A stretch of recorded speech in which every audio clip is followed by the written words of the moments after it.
Hey story enthusiasts! This is Cross Naruto bringing you another gem. In this video, we present to you what if Naruto was the primordial spirit king, the divine sage of the soul society Naruto x Yoruichi x Unohana. If you enjoy these stories as much as we enjoy sharing them, please like, subscribe, and share with your friends. Let's dive in. Chapter 1, Awakening. The sky ripped open like a wound. Not the clean slice of a garganta or the geometric precision of a senkaman, this was raw, primal energy tearing through the fabric of reality itself. Golden light spilled into soul society, so bright it cast shadows even in the midday sun. Captain Suifong of the 2nd Division narrowed her eyes at the disturbance. What the hell is that? Her lieutenant, the massive Marekio Omida, cowered behind her. Captain, the readings are off the charts. The 12th Division sensors are going crazy. I can see that, fool. She activated her communication device. All units on high alert. Unknown spiritual disruption in Western Rukongai, Sector 18. Mobilize immediately. As Soul Society's forces scrambled to respond, the tear in reality widened, and someone, fell through. Not fell. Descended. A figure wrapped in golden energy so intense it was nearly impossible to look at directly. As it neared the ground, the light dimmed just enough to reveal a man, tall, muscular, with wild blonde hair. 3 distinctive whisker marks adorned each cheek. He wore tattered orange and black clothing unlike any Soul Society fashion, and a headband with a spiral leaf symbol etched into metal. The man hit the ground with enough force to crater the earth beneath him. Dust and debris exploded outward, and a shockwave of spiritual pressure knocked down buildings for a quarter-mile in every direction. Then, silence. Yoruichi Shihoin had been napping in cat form on a rooftop in the Rukongai when she felt the disturbance. The spiritual pressure was unlike anything she'd encountered, ancient, vast, and strangely, warm. Curious and instantly alert, she transformed and dressed in her usual attire, then used flash step to race toward the epicenter. Well now, she murmured, perched on a half-collapsed wall, this is something new. In the center of the destruction lay a man, unconscious but radiating power that made her skin prickle. Power that, by all rights, should have been crushing the life out of everyone within a mile, yet somehow felt controlled even in unconsciousness. Yoruichi cocked her head, intrigued rather than afraid. You're definitely not from around here, she said, jumping down to get a closer look. And I know just about everyone worth knowing. Before she could reach him, the man's eyes snapped open, brilliant blue, alert, and completely disoriented. He sat up with speed that impressed even Yoruichi, then clutched his head in pain. Ow! Where am I? His voice was rough but carried natural warmth. Yoruichi maintained her distance, ready to flash step away if necessary. That's what I should be asking you. You just fell out of the sky and cratered half of District 18. The man looked around, taking in the destruction with genuine shock. I did this? He tried to stand but staggered, his legs unsteady. Against her better judgment, Yoruichi moved to catch him before he fell. The moment she touched him, spiritual energy crackled between them like static electricity. Whoa! She steadied him but kept her guard up. Easy there. You're leaking power like a broken faucet. Power? The man looked at his hands, which shimmered with faint golden energy. This doesn't feel like chakra, not exactly. His brow furrowed in confusion. Who are you? Where is this place? Yoruichi raised an eyebrow. I'm Yoruichi Shihoin. You're in Soul Society, Western Rukongai to be precise. She studied his face, searching for recognition. And you are? The man opened his mouth to answer, then froze. Pain flickered across his features, followed by confusion. He touched the headband on his forehead.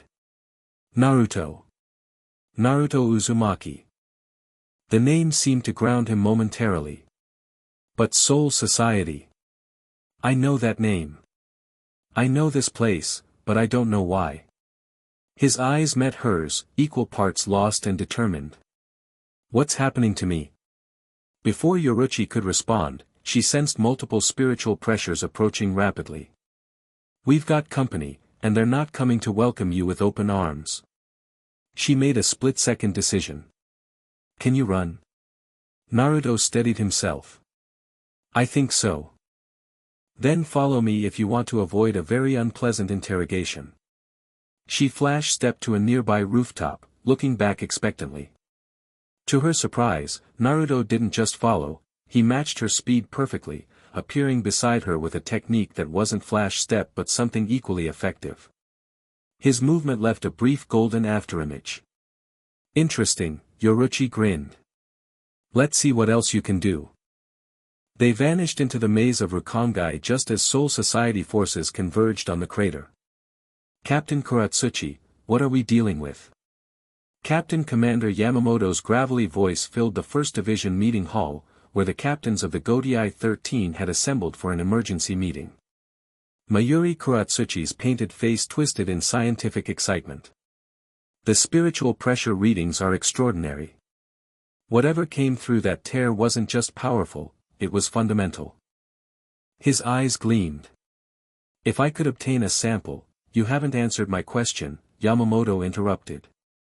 Kuratsuchi's enthusiasm dimmed slightly. We're dealing with an entity of unprecedented spiritual composition. Initial readings suggest power comparable to, he paused, almost reluctantly, or exceeding captain level. The energy signature contains elements I've never encountered, yet somehow registers as, familiar to our instruments. Captain Yhwach stepped forward. Commander, there's something else. The archives in Central 46 were automatically unsealed when the spiritual disturbance reached a certain threshold. Ancient texts, restricted even from captains. This caught everyone's attention. Yamamoto's eyes opened slightly wider. What did they contain? References to something called the Divine Sage, a primordial spirit said to have helped shape Soul Society in its earliest days. Yhwach's expression was grave. According to the texts, the Divine Sage was a manifestation of the Soul King's will that walked among the first souls. Shunsui Kairaku pulled his straw hat lower over his eyes. A bedtime story to frighten young Shinigami, surely. The texts were quite specific, Yhwach continued. They described a being with hair of sun and marks of beast, who wielded both the 6 paths of creation and the power to speak truth to hollow hearts. Silence fell over the room. Yamamoto's grip tightened on his staff. Where is this entity now? Captain Suifeng stepped forward. We lost track of it, sir. It appears someone interfered with our pursuit. Her face darkened. Yoruichi Shihoin's spiritual pressure was detected at the scene. Yamamoto frowned deeply. Find them. Both of them. Captain Unohana, you will accompany the search party. Retsu Unohana, who had been silently observing, raised her eyebrows slightly. You want me to conduct a medical examination? I want you to determine if what we're dealing with is what I fear it might be, Yamamoto replied. If the ancient texts are correct, this being could represent either salvation or destruction for Soul Society. And if it is the Divine Sage? Captain Kamamura asked, his canine features betraying concern. Yamamoto's Ryatsu flared briefly, causing the room to grow heavy with pressure. Then the world as we know it is about to change. Again. You're really not trying to kill me, capture me, or experiment on me? Naruto asked, perched on a rock by a small stream in one of the more remote areas of Rukongai. Because where I'm from, that's usually what happens when you meet powerful strangers. Yoruichi laughed, lounging casually nearby. I didn't say I wasn't dangerous, just that I'm curious. There's something about you that doesn't add up. That makes 2 of us, Naruto muttered. My head feels like it's stuffed with cotton, but I keep getting flashes of memories. Knowledge? I don't know. He closed his eyes. I remember a war. Friends. Sacrifice. Then, nothing. Darkness and light together, for what felt like forever. Yoruichi watched him carefully. Despite the confusion evident on his face, his posture remained balanced, ready to move in an instant. A warrior's instinct that hadn't dulled despite his apparent amnesia. You said this place is Soul Society, Naruto continued, opening his eyes. I know that name. It's where souls go after death, right? But it's more than that. He trailed off, frustrated. It's like trying to remember a dream. For what it's worth, your entrance was pretty memorable, Yoruichi said. You tore a hole in reality and fell through wrapped in golden light. Not exactly subtle.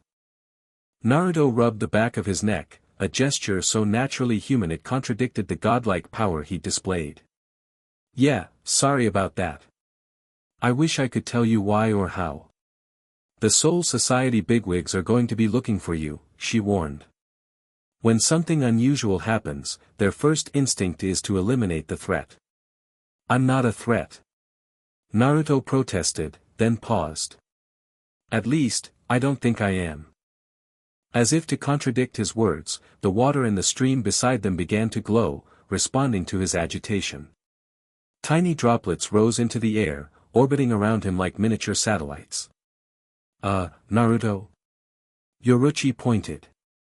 Huh? He noticed the water and jumped up. I'm not doing that.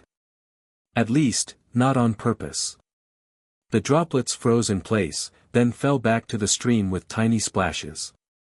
Naruto stared at his hands in confusion. That's not water manipulation like any Kido I've seen, Yoruichi said. What else can you do? Before Naruto could answer, both of them tensed, sensing multiple spiritual pressures approaching. Looks like we'll have to continue this conversation later, Yoruichi said, standing. That's the stealth force, they've found us. Naruto stood beside her, his confusion giving way to resolve. I'm not looking for a fight, but I won't let them take me without answers. That's the spirit, Yoruichi grinned. But there's someone with them you should be careful of. Black-clad figures surrounded them, appearing with the distinctive swish of flash step. At their center stood two captains, Suifeng and Retsu Unohana. Suifeng's glare could have melted steel. Yoruichi-sama. Step away from the intruder. Yoruichi crossed her arms. Hello to you too, Suifeng. Still working on those people skills, I see. This is no time for games, Suifeng snapped. That entity is considered extremely dangerous and must be contained immediately. Entity? Naruto looked offended. I have a name, you know. Unohana stepped forward, her gentle smile somehow more unnerving than Suifeng's open hostility. Then perhaps you would share it with us, stranger. Something about her made Naruto straighten slightly. Naruto Uzumaki. Naruto Uzumaki, Unohana repeated, as if tasting the name. I am Captain Retsu Unohana of the 4th Division. We mean you no immediate harm, but you must come with us for questioning. And if I refuse? Naruto asked, not aggressively but cautiously. Suifeng's hand moved to her Zanpakuto. Then we take you by force. Let's all calm down, Yoruichi said. Naruto here just arrived and doesn't even know. Her words were cut short as a massive spiritual pressure crashed down on the area, causing several of the stealth force members to drop to their knees. But it wasn't coming from any of the Shinigami. It was coming from Naruto. His eyes had widened in alarm at Suifeng's threat, and in response, his power had flared instinctively. Golden energy began to shimmer around him, and his blue eyes took on an otherworldly glow. I told you, he said, his voice overlaid with something ancient and resonant, I'm not looking for a fight. But I need answers, not threats. Unohana remained standing easily despite the pressure, her expression shifting from polite interest to genuine fascination. Fascinating. Your spiritual pressure doesn't feel hostile, it feels protective. Naruto blinked, and the pressure receded slightly. What? Most beings with great power project fear, dominance, or bloodlust, Unohana explained. Yours radiates protection and warmth, even when threatened. She tilted her head. Who are you protecting right now, Naruto Uzumaki? The question caught him off guard. I don't. Before he could finish, a distant explosion rocked the ground beneath them. Screams echoed from the direction of one of the Rukongai districts. Hollow attack, one of the stealth force members called out. Multiple Minos Grandes sighted in District 20. Suifeng cursed. This timing can't be coincidence. Naruto's head snapped toward the disturbance, his body tensing. People are in danger.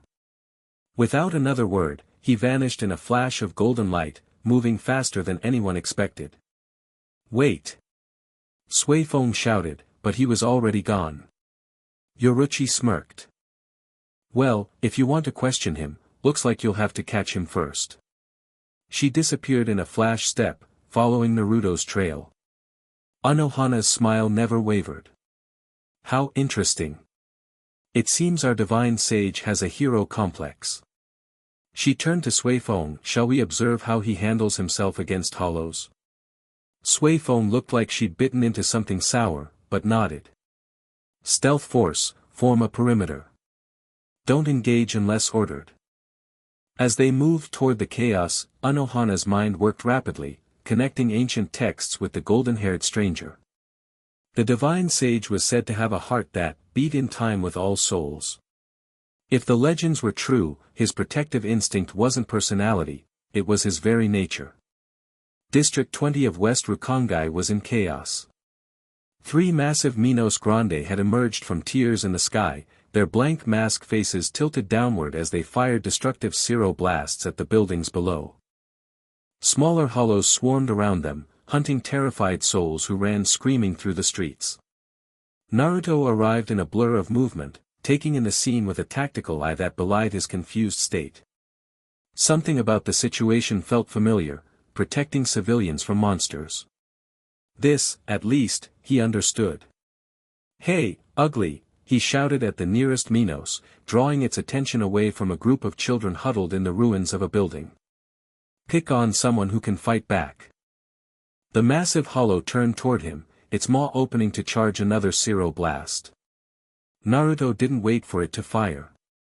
He leapt into the air, higher than should have been physically possible, and created a swirling blue sphere of energy in his right hand. Rasengan. The spiraling sphere slammed into the Minos mask, cracking it instantly. The creature howled as Naruto pushed harder, driving the Rasengan deeper until the mask shattered completely. The Minos dissolved into spirit particles.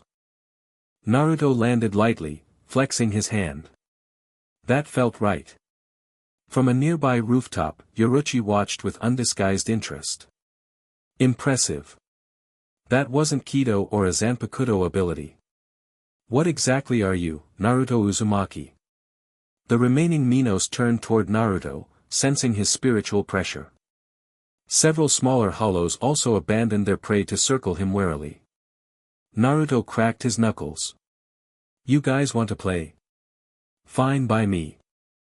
He moved with practiced efficiency, dodging a Zero blast with a casual sidestep before creating what appeared to be a clone of himself out of thin air. The clone ran up the length of a Minos while Naruto engaged the smaller hollows, dispatching them with taijutsu strikes enhanced with golden energy. Each punch purified rather than destroyed, the hollows dissolved into clean spirit particles instead of disintegrating violently as they typically did when killed by a Zanpakuto. Suifeng and Unohana arrived with their forces, but made no move to intervene, observing instead. His fighting style is unlike any Shinigami I've seen, Suifeng noted.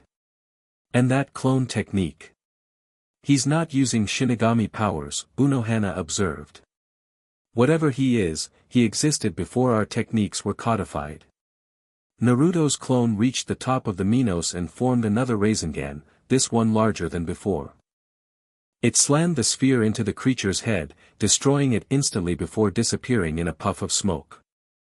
The last Minos charged a Zero, aiming directly at Naruto. He stood his ground, hands forming unfamiliar signs in rapid succession. Wood style, branching roots. Wooden tendrils erupted from the ground, wrapping around the Minos' legs and torso, immobilizing it mid-attack. The Zero fired wild, blasting harmlessly into the sky. "No way," Yoruichi breathed. "Wood style? That's not possible." Naruto leapt onto one of the wooden branches, running its length until he was eye level with the Minos. His palm glowed with golden energy. "You're not supposed to be here," he said, voice tinged with compassion rather than anger. "Let me help you find peace." His palm struck the center of the hollow's mask. Instead of shattering, the mask began to purify, white fragments dissolving into golden light. The Minos made no sound as it disappeared, not destroyed but cleansed. The wooden branches receded into the ground, leaving no trace they had ever existed. Naruto landed softly, then immediately turned his attention to the injured civilians. "Is everyone okay?" he called out, moving toward a group of souls who were staring at him in awe. "Anyone hurt?" A small girl with dirt-streaked cheeks approached him hesitantly. "You saved us, mister." Naruto knelt to her level, his fierce battle demeanor melting into a warm smile. "You were really brave. What's your name?" "Hana," she said shyly. "Well, Hana, looks like you got a little scrape there." He gently touched a cut on her arm. To everyone's surprise, golden energy briefly flowed from his fingers, healing the wound instantly. Unohana's eyes widened fractionally, the first genuine surprise she had shown in decades. Hana gasped, touching her now healed arm. "Are you an angel?" Naruto laughed, the sound surprisingly normal after the godlike power he'd just displayed. "Nah, I'm just a guy who doesn't like bullies. Especially big, ugly ones with masks." He stood, finally acknowledging the Shinigami who surrounded the area. His eyes met Yoruichi's first, a glance of shared understanding, before turning to Unohana and Suifong. "I think those hollow things are gone for now," he said. "But some of these people need medical attention." Unohana stepped forward. "My division will attend to the injured." She studied him openly. "Your healing technique is unusual." Naruto looked at his own hand, seeming just as surprised. "Yeah, I'm not sure how I did that, to be honest. It just felt natural." "Natural," Unohana repeated softly. "Yes, I suppose it would." Suifong was less impressed. "You still need to come with us for questioning. That display of power only confirms the necessity." Naruto sighed. "Look, I get that you're just doing your job, but," he paused, head tilting as if listening to something no one else could hear. His expression darkened. "Something's not right." "What do you mean?"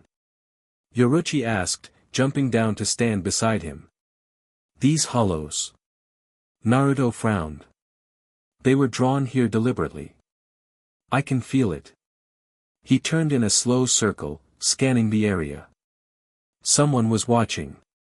Someone is still watching. High above, hidden by a complex Kido barrier, a figure observed with intense interest.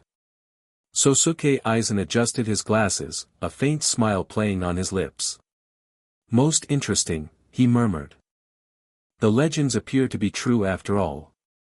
The divine sage has returned." Beside him, Jin Ikamaru's perpetual smile widened slightly. "Should we be concerned, Captain Aizen?" "On the contrary," Aizen replied. "This presents an opportunity one never dared hope for. The Soul King's emissary, walking in physical form." His eyes gleamed. "Watch closely, Jin. History is about to be rewritten." Back on the ground, Naruto's head snapped up, looking directly at their hidden position. For a fraction of a second, his eyes shifted from blue to a strange rippled pattern with concentric circles. "There," he pointed. Aizen's smile faltered slightly. "Impossible. He shouldn't be able to." "Time to withdraw," Jin suggested lightly. They vanished before anyone could investigate, but Naruto continued staring at the empty space, brow furrowed. "What did you see?" Yoruichi asked. "I'm not sure." For a moment, I could see everything. Energy patterns, intentions, distant presences. Naruto rubbed his eyes. Then it was gone. Unohana approached, her division members already attending to the injured behind her. Naruto Uzumaki, I believe it would be in everyone's best interest if you came with us voluntarily to Soul Society proper. Whatever is happening, you appear to be at the center of it. Naruto looked at the frightened civilians, the destruction around them, then back to Unohana. Something in her calm authority resonated with him. Will these people be safe? He asked. My division will remain to provide medical care, she assured him. Additional forces are already en route to secure the district. Naruto nodded slowly. All right. I'll come. But I want answers too, not just questions. That seems fair, Unohana smiled. Yoruichi crossed her arms. I'm coming too. Suifone looked like she wanted to object but thought better of it. Fine. Let's move before anything else attacks. As they prepared to depart, Naruto paused, kneeling once more to address Hana. Hey, I've got to go with these Shinigami for a while, but don't worry, okay? Stay strong. The little girl suddenly hugged him. Thank you for saving us, Sage-sama. Naruto stiffened at the title, a flash of recognition crossing his face. What did you call me? But Hana had already run back to join the other civilians. Naruto stood slowly, the word echoing in his mind. Sage. The journey to Siriidii, the heart of Soul Society, was tense but uneventful. Naruto walked between Unohana and Suifone, with Yoruichi choosing to follow in her cat form, much to Suifone's visible annoyance. As they passed through the massive gate guarded by a giant gatekeeper, Naruto stared up at the white towers and traditional Japanese architecture with a strange sense of nostalgia. I've been here before, he murmured. But it was different. Newer. Or maybe older. The layout of Siriidii has remained largely unchanged for thousands of years, Unohana said. Then I guess what I'm remembering is from thousands of years ago, Naruto replied without thinking. Both captains exchanged glances over his head. They were escorted directly to a secure meeting room within the 1st Division headquarters. Captain Commander Yamamoto waited for them, along with several other captains, Yukitake, Kairaku, and Kuratsuchi. Naruto felt the weight of their collective spiritual pressure but stood tall, meeting each gaze without flinching. When his eyes fell on Yamamoto, something like recognition flickered in both their expressions. So, Yamamoto rumbled, you are the source of the disturbance. Naruto scratched his cheek awkwardly. Yeah, sorry about that. Didn't exactly plan my entrance. Kuratsuchi leaned forward eagerly. Fascinating specimen. The readings we obtained are unlike anything in our records. I must insist on conducting a thorough examination. You will not dissect our guest, Captain Kuratsuchi, Yamamoto interrupted firmly. Dissect? Who said anything about, Kuratsuchi began, then caught Yamamoto's warning glare and fell silent. Naruto shot Yoruichi a look that clearly said, see what I mean about people wanting to experiment on me? The cat's tail twitched in what might have been amusement. Naruto Uzumaki, Yamamoto continued. That is the name you have given. It's the name I have, yeah, Naruto confirmed. Look, I'm as confused as you are. I woke up falling through the sky with memories that don't make sense and powers I'm only half remembering how to use. Yet you dispatched 3 Minos Grande with ease, Yukitake noted. And healed a child's wound with a touch, Unohana added. Fighting comes naturally to me, Naruto shrugged. So does helping people. The rest is. He gestured vaguely, foggy. Yamamoto thumped his staff on the floor. There are ancient texts that speak of a being called the Divine Sage, a primordial spirit who helped shape Soul Society in its earliest days. These texts were sealed away for millennia, only to unseal themselves precisely when you arrived. Naruto's expression grew serious. That title, Sage, it feels right. But, divine. I'm just Naruto. Just Naruto, Kairaku repeated with a chuckle, who tears holes in reality, defeats Minos with unknown techniques, and walks through Siriidii radiating enough spiritual pressure to make lieutenants weak in the knees. When you put it that way. Naruto rubbed the back of his neck. The texts, Yhwach said gently, describe the divine sage as a manifestation of the Soul King's will, sent to guide the development of soul society before returning to the royal realm. Soul King. Naruto repeated, and suddenly clutched his head as pain lanced through it. Golden energy flared around him, and for a moment, everyone in the room felt a spiritual pressure so vast it defied comprehension. Images flashed in Naruto's mind, a great sacrifice, a war to end all wars, a choice to become something more than human to save countless worlds. I remember. He gasped. Not everything, but I was human once. A shinobi. There was a war, and to stop it, I had to. His eyes widened. I became the linchpin. The one who holds everything together. The energy receded, and Naruto straightened, his blue eyes now ringed with golden light. I am the Soul King, he said, his voice overlaid with something ancient. Or at least, a manifestation of his consciousness given form. I walked among the first souls, helping establish balance between the worlds. The golden light faded, and confusion returned to his expression. But why am I back? And why can't I remember everything? The captain stared in stunned silence. Even Yamamoto seemed taken aback by this confirmation. The Soul King exists in the royal realm, Yhwach finally said. How can you be here and there simultaneously? Naruto frowned in concentration. The Soul King isn't a person, not anymore. He's a force, an existence that maintains reality. What I am is, a piece of that consciousness given independent form. A shadow of the whole. Impossible, Kuratsuchi muttered, yet his eyes gleamed with scientific fascination. Actually, Yoruichi spoke, transforming from cat to human in a puff of smoke, causing several captains to avert their eyes from her momentary nudity before she wrapped herself in her usual attire. It makes perfect sense. The Soul King is said to have been divided in some fashion. The texts in the Shihoin archives mention fragments and aspects. You've read the restricted texts? Suifeng asked, shocked. Yoruichi shrugged. Being clan head had some perks before I ditched the job.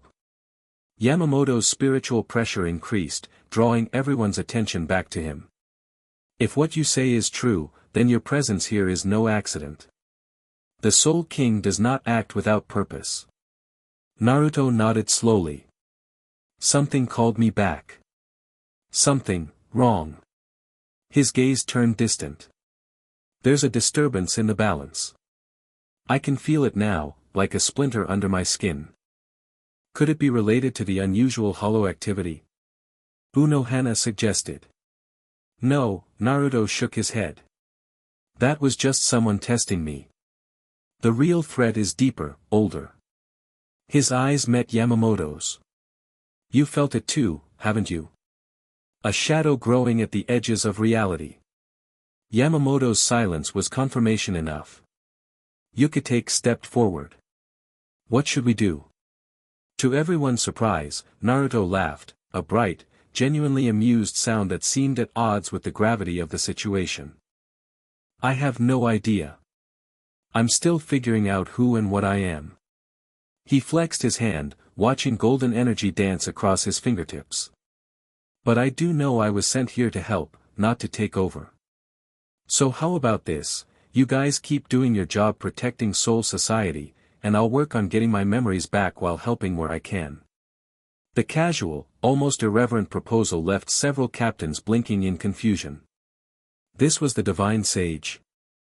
An entity of godlike power proposing what amounted to, let's just wing it. Kairaku was the first to laugh. I like him. This is no laughing matter, Suifeng snapped. If he truly is an aspect of the Soul King, protocols dictate, protocols that were written after my time, apparently, Naruto interrupted. Look, I get that this is weird for everyone. But treating me like some holy relic isn't going to help anybody. I'm Naruto Uzumaki. I like ramen, hate waiting, and apparently can shoot wood out of my hands and purify hollows with a touch. Let's start there and figure out the rest as we go. Unohana's smile deepened slightly. A practical approach.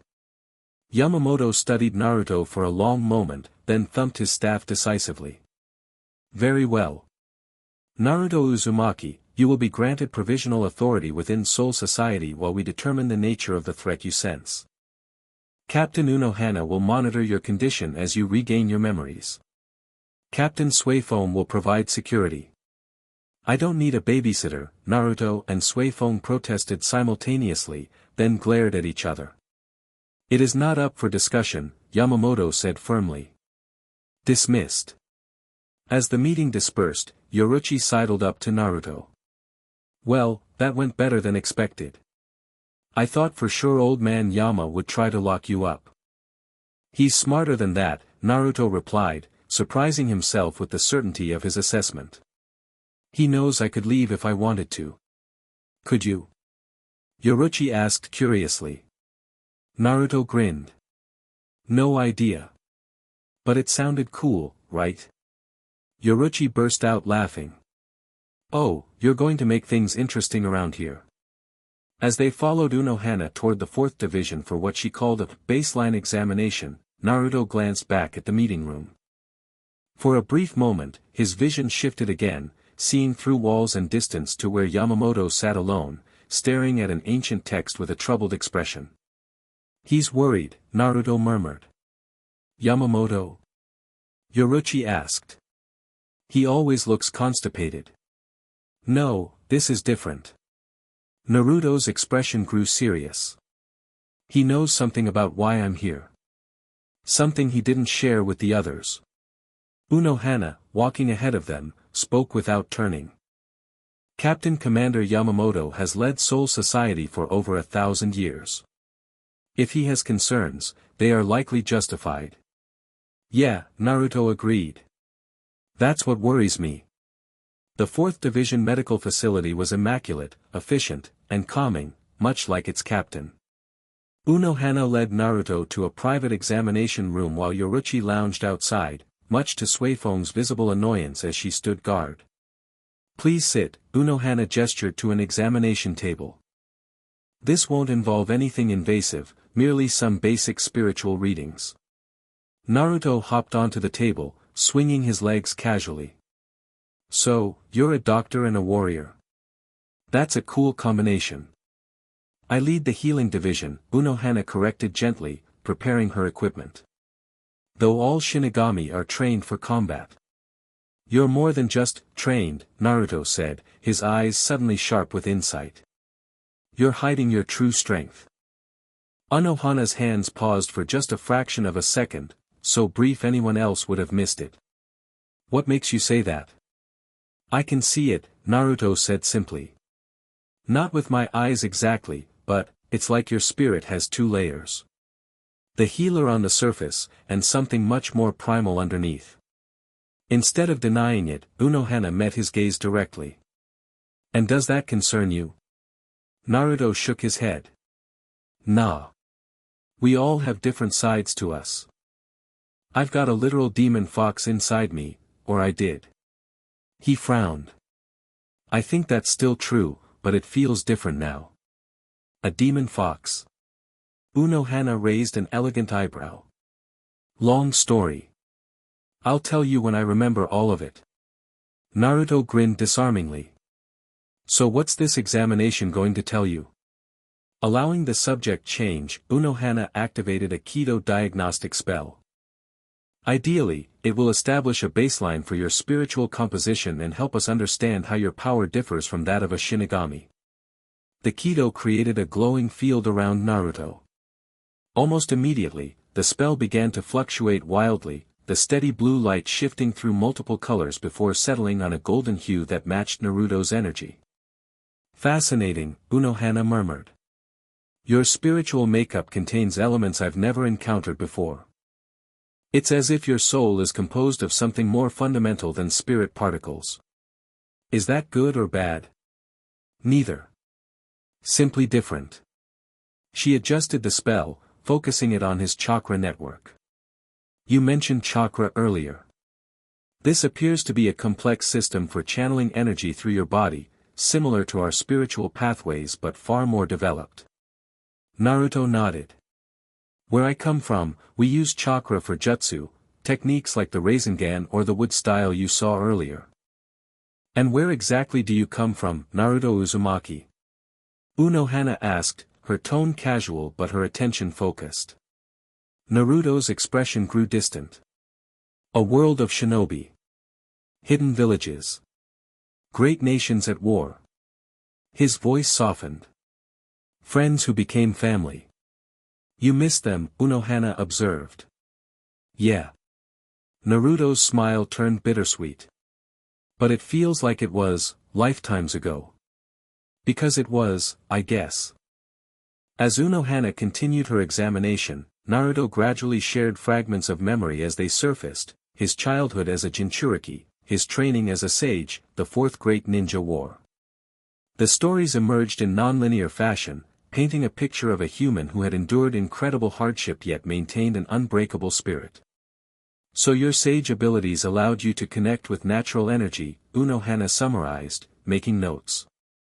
And this connection ultimately led to your transcendence. I think so, Naruto confirmed. The details get fuzzy toward the end. I remember making a choice, to become something more in order to save everyone. He looked at his hands. I guess that's how I ended up as part of the Soul King. Unohana completed her examination and dismissed the Kido. Your spiritual composition is stabilizing as your memories return. However, there are still significant gaps in your spiritual matrix, places where power should flow but currently lies dormant. So I'm running at what, half capacity? Naruto asked. Less, Unohana said frankly. Perhaps a tenth of your potential, based on these readings. Naruto whistled. No wonder my head feels so scrambled. Rest will help, Unohana suggested. As will continued exposure to familiar stimuli. Combat appears to trigger recognition, as does healing. Both creation and destruction, Naruto mused. That tracks with what I remember about the Sage of Six Paths. Is that another title of yours? Sort of. It's complicated. Naruto hopped off the examination table. So what's the verdict, Doc? Am I cleared for duty? Unohana's smile held genuine amusement. I'm recommending limited activity while you continue to recover your memories. You'll stay within Siriidii under observation. House arrest, huh? Naruto sighed. Fine, but I want to help if those hollow things attack again. Something wasn't right about them. Agreed, Unohana said. Their appearance was too coordinated, and the timing suspicious. Someone wanted to see what I could do, Naruto concluded. But who? And why? In his private laboratory deep beneath the 5th Division, Aizen reviewed the data collected during Naruto's battle with the Minos. The readings were extraordinary, spiritual pressure that defied conventional analysis, techniques that predated Soul Society's established combat systems, and most intriguing of all, that moment when Naruto had looked directly at him despite his perfect concealment. Those eyes, Aizen murmured. The Rinnegan.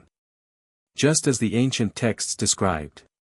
He turned to a heavily warded bookcase and removed a volume so old its pages threatened to crumble at a touch. The book was written in a language that predated modern Soul Society, one that only a handful of beings could still read. Aizen was one of them. The divine sage wields the eyes of creation and destruction, he read aloud. Through them, he perceives the true nature of all things and can impose his will upon reality itself. Aizen closed the book carefully. The perfect power to complement my own. With the divine sage's abilities added to the hoyoku. His smile widened. The Soul King's throne would be merely the beginning. Behind him, a shadow stirred. You believe you can control such power, a deep voice asked. Aizen didn't turn. Tozen. I was wondering when you would arrive. Kaname Tozen stepped forward, his blind eyes covered by his visor. I felt the disturbance. Everyone did. But few would recognize its true significance. And you do? Aizen asked mildly. I recognize a shift in the path of least bloodshed, Tozen replied. This being's arrival changes our calculations. On the contrary, Aizen said. It confirms them. The Soul King has shown weakness, sending a fragment of himself to address a threat he cannot handle directly. The balance is already failing. Or perhaps, Tozen suggested, this is the Soul King's way of restoring balance. Aizen's eyes gleamed. Either way, Naruto Uzumaki is the key. Monitor him closely, but do not engage. Not yet. Tozen bowed slightly. As you wish, Captain Aizen. As Tozen departed, Aizen returned to his analysis. The power Naruto had displayed was impressive but clearly incomplete. According to the ancient texts, the divine sage's full abilities included creation of all things, destruction of all things, and most importantly, the power to bridge the gap between life and death itself. Take your time recovering, divine sage, Aizen murmured. When you are whole again, you will serve my purpose perfectly. Naruto stood on the roof of the 4th Division, watching the sunset over Siriidii. The familiar yet strange landscape stirred mixed emotions, a sense of purpose alongside deep loneliness. Penny for your thoughts. Yoruichi asked, appearing beside him in human form. Just trying to put the pieces together, Naruto replied. Every hour I remember a little more, but it's like trying to fill an ocean with a teacup. Give it time, she suggested. You've only been here one day. Naruto laughed. One day that's felt like a lifetime. They stood in comfortable silence for a moment, watching as lights began to appear throughout Siriidii. It's beautiful in its own way, Naruto finally said. Different from Konoha, but there's something familiar about it too. The will to protect what matters. Yoruichi studied him curiously. For someone who's supposedly a god, you're very human. Naruto suggested. I was going to say grounded, but yes, that too. Naruto shrugged. I was human first. I think that's why the Soul King sent this version of himself, of me. To remember what it means to walk among people, to feel what they feel. A god who needs reminding of humanity, Yoruichi mused. That's either very wise or very troubling. Probably both, Naruto admitted. The clearer my memories get, the more I realize how easy it would be to lose touch. When you exist at the center of all things, seeing every soul at once. He shook his head. Individual lives start to look like grains of sand. Is that what's happening? The Soul King is losing his connection to humanity. Naruto frowned. Not exactly. It's more like. He struggled for words. Imagine having perfect vision your whole life, then gradually going blind. You'd send someone to be your eyes, right? Someone who remembers what seeing feels like. So you're here to be the Soul King's eyes, Yoruichi summarized. To see what he can no longer see. And to act where he cannot act, Naruto added. Something's coming, something that threatens the balance between worlds. I can feel it, but I can't identify it yet. These worlds, Yoruichi asked, they include the living world? The human realm? Naruto nodded. And Hueco Mundo, the Dangai, Soul Society, and others you probably don't even know exist. They're all connected, all balanced on the edge of a knife. If one falls, they all do. Cheery thought, Yoruichi remarked dryly. Hey, that's why I'm here, Naruto grinned, his natural optimism breaking through the momentary gravity. To make sure that doesn't happen.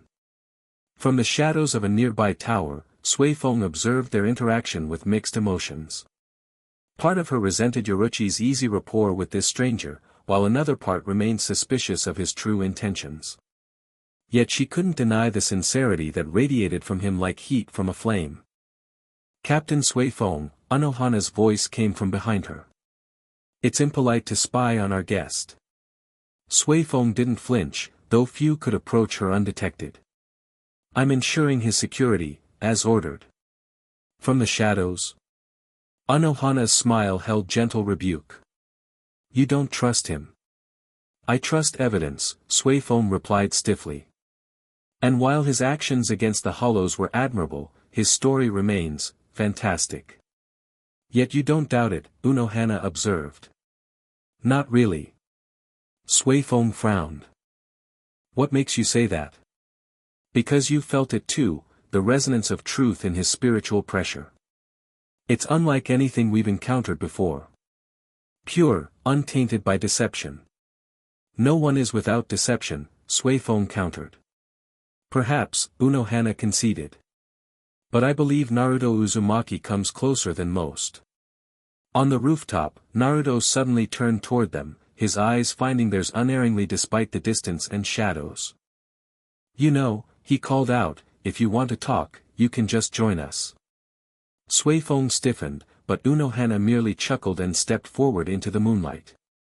After a moment's hesitation, Suifeng followed. "Apologies for the surveillance," Unohana said as they flash-stepped to the rooftop. "Old habits." "No worries," Naruto waved it off. "In my village, we had Anbu watching everything too. Part of the job, right?" Suifeng looked slightly taken aback by his casual understanding. "We've prepared quarters for you within the 4th Division," Unohana informed him. "Unless you prefer to stay elsewhere." "Nah, that works. I should probably stick close to the medical experts while my brain sorts itself out." Naruto yawned and stretched. "It's been a long first day. I could use some sleep." As if contradicting his words, alarms suddenly blared throughout Siriidii. Red lights flashed from signal towers, and Shinigami began flash-stepping toward the eastern wall. "Another hollow attack?" Naruto asked, instantly alert. "Worse," Suifeng said grimly, checking the signal pattern. "Garganta detected in multiple locations. This is a coordinated invasion." Naruto's expression hardened. "Like I said, someone's testing me." He cracked his knuckles. "Let's not disappoint them." Without waiting for permission, he leapt from the rooftop, golden energy flaring around him as he soared toward the nearest disturbance. Yoruichi followed immediately, with Suifeng close behind. Unohana watched them go, her gentle smile never wavering even as her eyes grew calculating. "The game begins," she murmured, before flash-stepping toward the 4th Division to prepare for casualties. The eastern edge of Siriidii had become a battlefield. Dozens of hollows poured through 3 massive garganta, tiers in space leading directly from Hueco Mundo. Most were standard hollows, but among them moved several Ajuchas-class Minos, their more humanoid forms and focused spiritual pressure making them far more dangerous than the mindless foot soldiers. Shinigami from multiple divisions had responded, forming defensive lines to prevent the hollows from penetrating deeper into Siriidii. Captain Hitsugaya of the 10th Division coordinated the defense, his ice-based Zanpakuto creating barriers while other Shinigami engaged the enemy directly. Naruto arrived at the edge of the conflict and paused, assessing the situation with a tactical eye that belied his usually carefree demeanor. This wasn't random, the Gargantas had opened at precise points to divide the Shinigami forces and create maximum confusion. "Someone's using the hollows as pawns," he muttered. Yoruichi landed beside him. "Agreed. This level of coordination isn't normal. Those bigger ones, the ones shaped more like people, they're the leaders?" Naruto asked. "Ajuchas," Yoruichi confirmed. "More evolved hollows, smarter, stronger, and much harder to kill." Naruto nodded.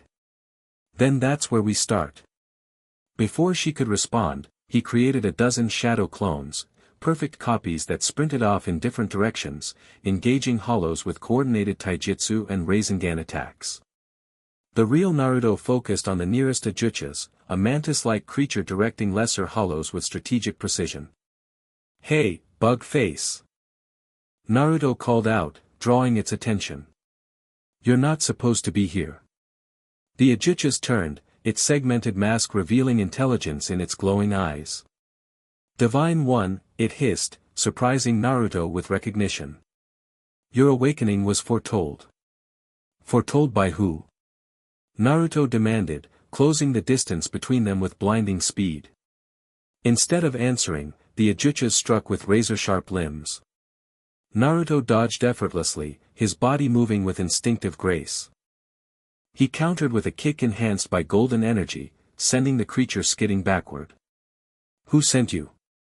Naruto pressed, following up with a series of punches that the Ajuchas barely blocked. The one who sees, the hollow hissed cryptically.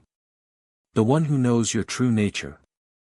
Nearby, Yoruichi engaged another Ajuchas, a wolf-like creature with bone spikes protruding from its back. Her flash step allowed her to strike from multiple angles, her hand-to-hand combat expertise evident as each blow cracked pieces of the hollow's mask. Suifeng coordinated with her stealth force, targeting the standard hollows with efficient precision. Each strike of her Zanpakuto, Suzumabachi, left a butterfly-shaped mark that, when struck twice in the same spot, would cause instant death. Across the battlefield, Captain Hitsugaya noticed Naruto's golden energy and frowned. Who is that? He's not a Shinigami. His lieutenant, Ranjaku Matsumoto, shook her head. No idea, Captain. But he's kicking hollow butt, so I vote we let him keep going. Unauthorized combatants are a liability, Hitsugaya muttered, but made no move to interfere as he saw Naruto effortlessly dispatch 3 hollows with what appeared to be a spiraling sphere of energy. Naruto pressed his advantage against the Mantis Ajuchas, driving it back toward one of the Garganta. Last chance, who's pulling your strings? The Ajuchas laughed, a disturbing sound from its insectoid mouthparts. You are blind, Divine One. You see only what is before you, not what lurks in shadow. I'm getting real tired of cryptic answers, Naruto growled. His eyes shifted, the blue irises transforming into a rippled pattern of concentric circles, the Rinnegan. Let's try this another way. He placed his palm on the Ajucha's mask. Human path, soul absorption. The Ajuchas froze as Naruto extracted its soul, pulling not just its life force but its memories and knowledge directly into himself. Images flashed through his mind, a darkened laboratory, a figure in Shinigami robes with glasses, and most disturbingly, dozens of Ajuchas being subjected to experiments that enhanced their power while binding their will. Aizen, Naruto whispered as the Ajuchas dissolved into spirit particles. Sosuke Aizen. The name triggered more memories, not his own, but knowledge from his time as the divine sage. A captain with ambition beyond measure. A man willing to break any rule, cross any line in pursuit of power. Naruto's eyes returned to normal as he processed this revelation. Nearby, Yoruichi finished off her opponent and Flash stepped to his side. You okay? You went weird there for a second. I know who's behind this, Naruto said grimly. A captain named Aizen. He's been experimenting on hollows, modifying them. Yoruichi's eyes widened. That's a serious accusation. Aizen is one of the most respected captains in the Godai 13. Which makes him the perfect cover, Naruto pointed out. I saw it in the hollow's memories. He's planning something big, Yoruichi, something that involves me. Before they could discuss further, a new spiritual pressure entered the battlefield, calm, controlled, and radiating benevolence. Captain Aizen himself appeared, his Zanpakuto drawn as he efficiently dispatched several hollows with seemingly effortless grace. Captain Aizen, Hitsugaya acknowledged. 5th Division's assistance is appreciated. I came as soon as I received the alert, Aizen said with a gentle smile. This level of coordination among hollows is unprecedented. His gaze fell on Naruto, recognition flickering in his eyes. Ah, you must be our unusual visitor. Naruto Uzumaki, correct? Your assistance is most welcome. Naruto stared at him, the Ajucha's memories fresh in his mind.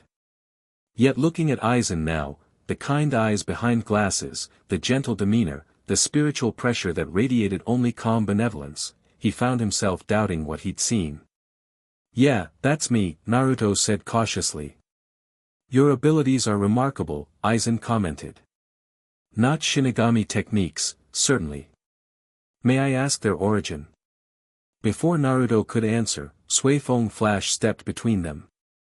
"This is not the time for an interview, Captain Aizen. The breach has not yet been contained." As if to emphasize her point, one of the gargantas widened, and a massive spiritual pressure emerged from within. A humanoid hollow with a distinctive mask and hole through its chest stepped through, a Vasto Lord, the highest evolution of hollow kind.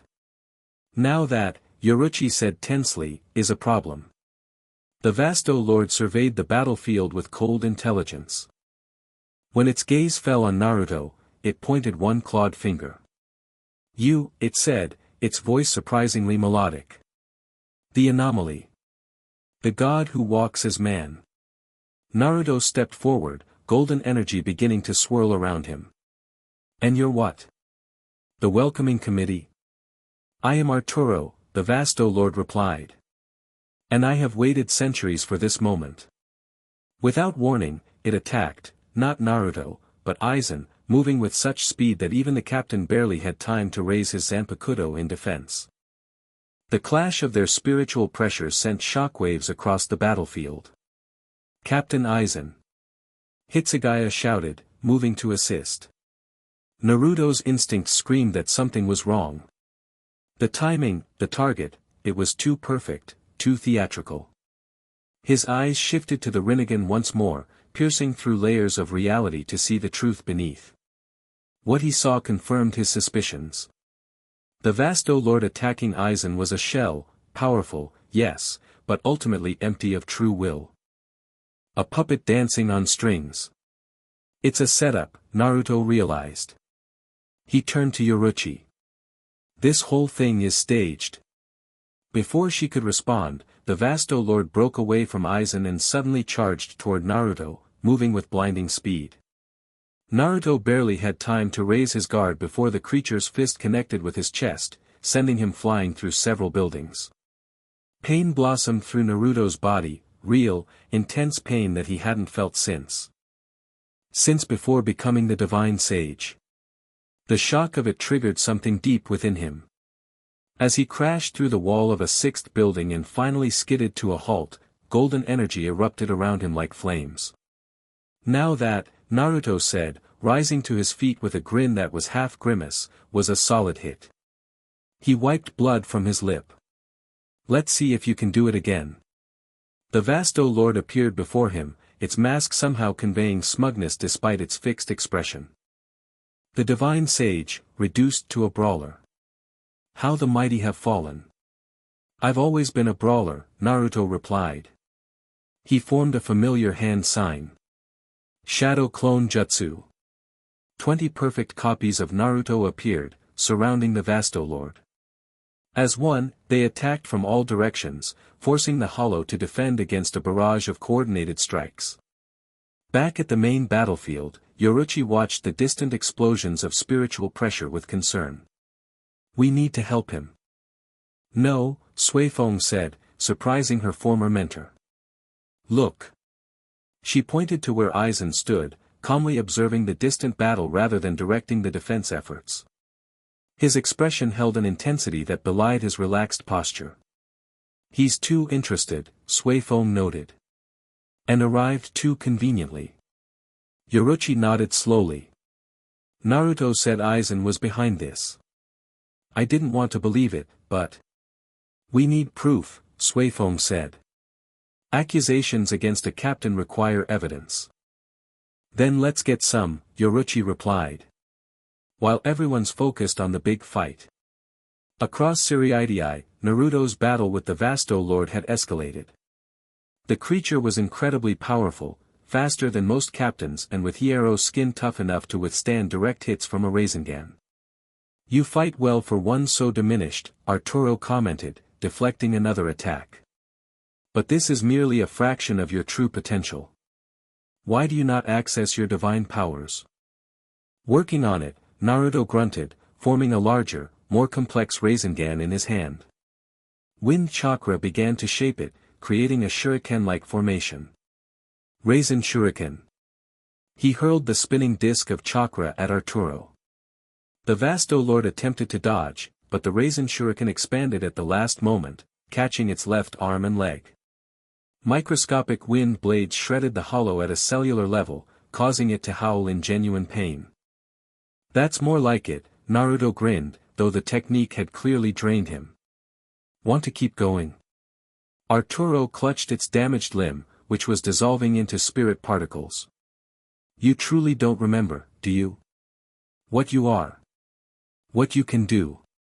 I remember enough, Naruto replied, though uncertainty flickered in his eyes. No, Arturo said. You don't. But you will. It raised its undamaged hand, forming a Zero, a concentrated blast of spiritual energy. This shell has served its purpose. Instead of aiming at Naruto, the Vasto Lord fired the Zero at itself, self-destructing in a massive explosion that engulfed both of them. When the dust settled, Naruto stood in a crater, a golden energy shield dissipating around him. Of Arturo, nothing remained but dissolving spirit particles. What the hell? Naruto muttered.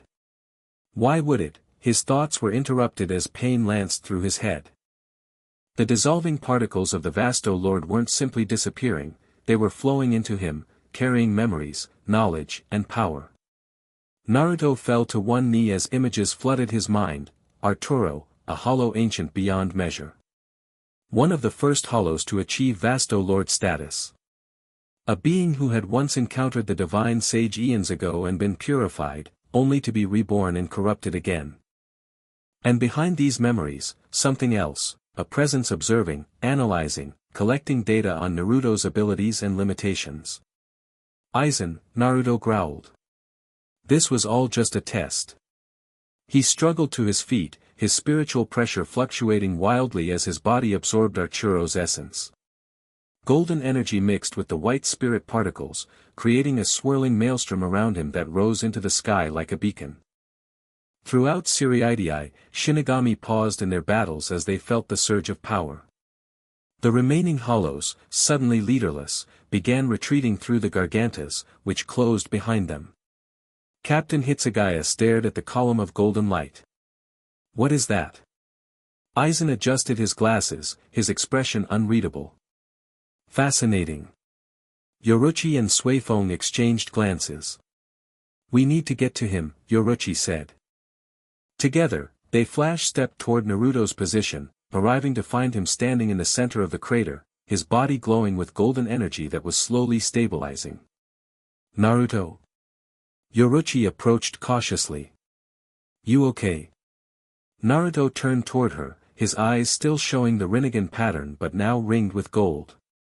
I remember more now. His voice echoed with power. This was planned, all of it. That hollow was sent to transfer knowledge to me. By who? Suifeng demanded. That's the question, isn't it? Naruto's eyes returned to normal as the energy around him receded. Aizen orchestrated the attack, but the Vasto Lord's final act wasn't part of his plan. It was, older. Like it was fulfilling a promise made long ago. He swayed slightly, the strain of absorbing so much spiritual energy taking its toll. Yoruichi moved to support him. Easy there. Let's get you back to Unohana before you collapse. I'm fine, Naruto protested, even as his knees buckled. Just need a minute to sort through all this new stuff in my head. Suifeng scanned the area, her expression troubled. The hollows are retreating. Whatever this was meant to accomplish, it appears to have succeeded. Not entirely, Naruto said. Aizen wanted to see what I can do, but I think he got more than he bargained for. He tapped his temple. I've got pieces of the puzzle now. I just need to put them together. As they helped him back toward the 4th division, other Shinigami arrived to secure the area. Among them was Aizen, his expression one of perfect concern. Naruto Uzumaki, he called out. That was an impressive display. Are you injured? Naruto met his gaze steadily, giving no indication that he suspected anything. Nothing that won't heal. Thanks for the backup, Captain. Of course, Aizen smiled benignly. We must all do our part to protect Soul Society. As they parted ways, Naruto whispered to Yoruichi, he's good. Really good. I almost doubted what I saw in the Hollow's memories. Aizen has always been the model captain, Yoruichi replied quietly. Respected, admired, unimpeachable. The perfect cover, Naruto concluded. We need to be careful. If he's willing to stage an invasion just to test me, there's no telling what else he's capable of. Behind them, Aizen watched their retreating forms with calculated interest. The divine sage was recovering faster than anticipated, absorbing knowledge and power with remarkable efficiency. Archuro's self-destruction had been unexpected, a variable Aizen hadn't accounted for. A minor setback, he murmured to himself. But the data gathered remains valuable. As night fell over Soul Society, the aftermath of the Hollow attack left more questions than answers. In the 4th Division Medical Ward, Unohana examined Naruto thoroughly, documenting the changes in his spiritual composition. The integration of the Hollow's essence has accelerated your recovery, she noted. Your spiritual pathways are stabilizing, and dormant areas are beginning to activate. Naruto, sitting cross-legged on the examination table, nodded. I can feel it. Like waking up parts of my body that were asleep. Can you access more of your memories now? She asked. Some, Naruto confirmed. Mostly about what I am, what I can do. The divine sage was sent to help souls find balance, to guide, protect, and when necessary, fight. But I'm still missing why I'm here now, what specific threat called me back. Unohana made a final note in her records. Perhaps that will come in time. For now, you should rest. Even for one of your nature, tonight's events were taxing. Naruto yawned, unable to argue with her assessment. Yeah, getting punched through 6 buildings will do that to you. As Unohana prepared to leave, Naruto called after her. Hey, Unohana. She paused at the door. Yes. That thing you're hiding, your true nature. You don't need to be afraid of it. He smiled warmly. The best healers understand destruction intimately. That's what makes them value life so much. Unohana's expression remained serene, but something flickered in her eyes, surprise, perhaps, or recognition. Rest well, divine sage. After she left, Yoruichi slipped in through the window, once again in cat form. She transformed, dressed herself with practiced efficiency, and perched on the edge of his bed. How are you really feeling? She asked. Like I got hit by a mountain, then stuffed with memories that aren't mine, Naruto admitted. But I'll live. Suifeng and I did some digging while you were being examined, Yoruichi said, her voice low. There's no record of any orders for the stealth force to investigate hollows in Rukongai before your arrival. The squad that conveniently found you was operating on direct orders from Central 46. Central 46. Naruto frowned. The ruling council, right? Yes, but here's the thing, we checked with my contacts. No such order was officially issued by Central 46. Yoruichi's golden eyes narrowed. Someone is manipulating Soul Society's command structure. Aizen, Naruto concluded. But why? What does he want with me?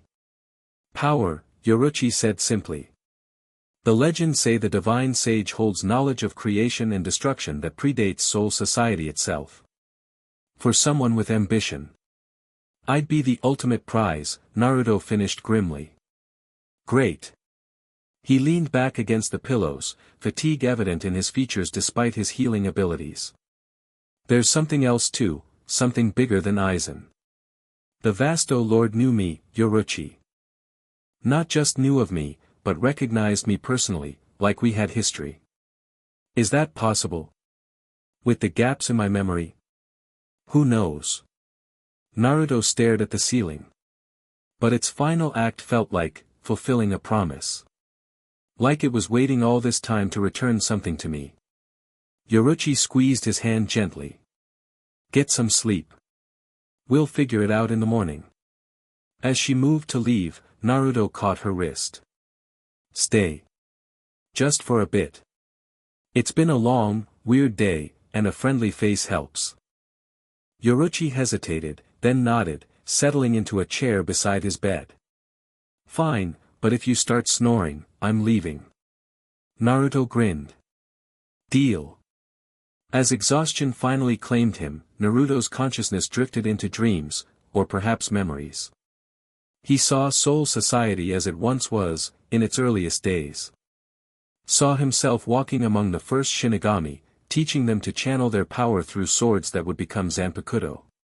Saw the establishment of the balance between worlds. And in the shadows beyond these memories, a presence watched, ancient, patient, and filled with a hatred that transcended time itself. A name formed in Naruto's dreaming mind, Yhwach. The father of the Quincy. The enemy who had nearly destroyed everything once before. He was awakening again. And that, Naruto realized with growing dread, was why the divine sage had returned. Chapter 2, Convergence. Naruto woke to sunlight streaming through the windows of the 4th Division Medical Ward.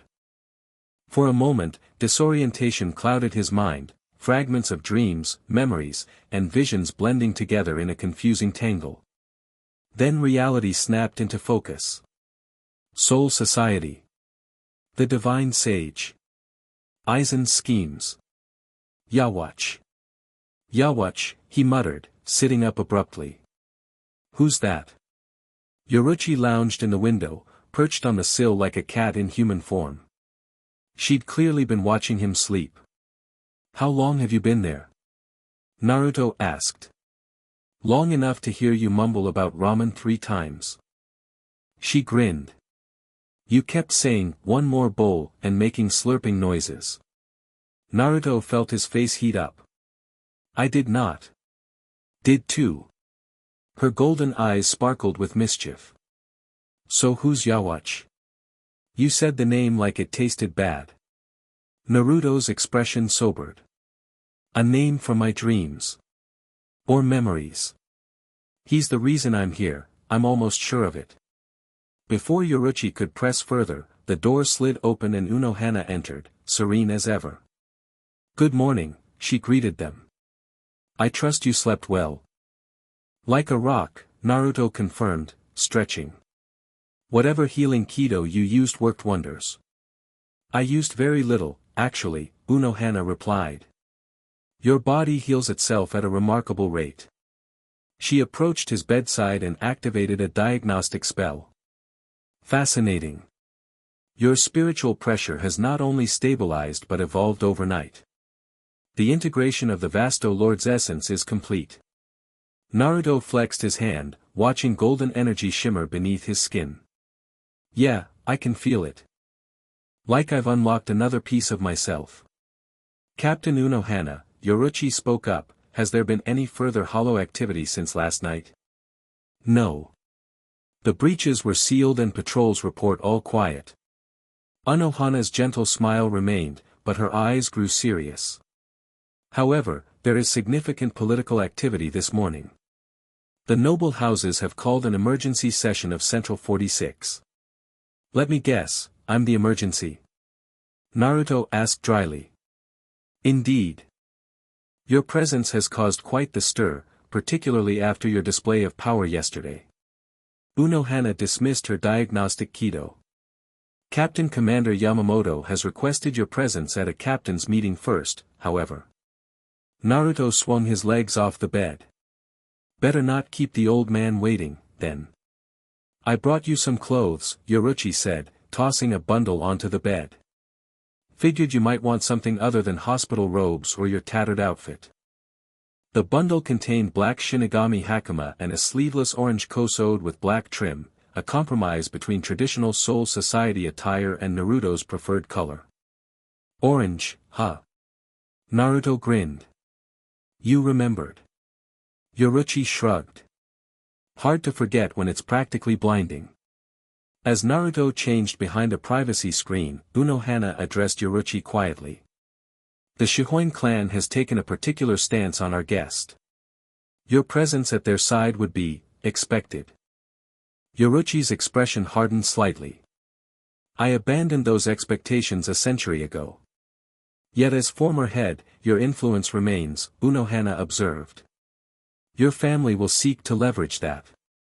Naruto emerged, adjusting the orange kosode. The outfit suited him surprisingly well, highlighting his muscular build while allowing freedom of movement. He'd kept his battered leaf headband, tying it securely around his forehead. So, he said, either oblivious to or deliberately ignoring the tension between the women, where's this captain's meeting? The walk to the 1st Division headquarters gave Naruto his first real daylight view of Seriidii. Seoul society's architecture reminded him of feudal-era elements from his own world, wooden buildings with elegant curved roofs, stone pathways, and carefully maintained gardens, but with a distinctly spiritual quality. The very stones seemed to resonate with power. This place feels familiar, he remarked as they passed a small shrine.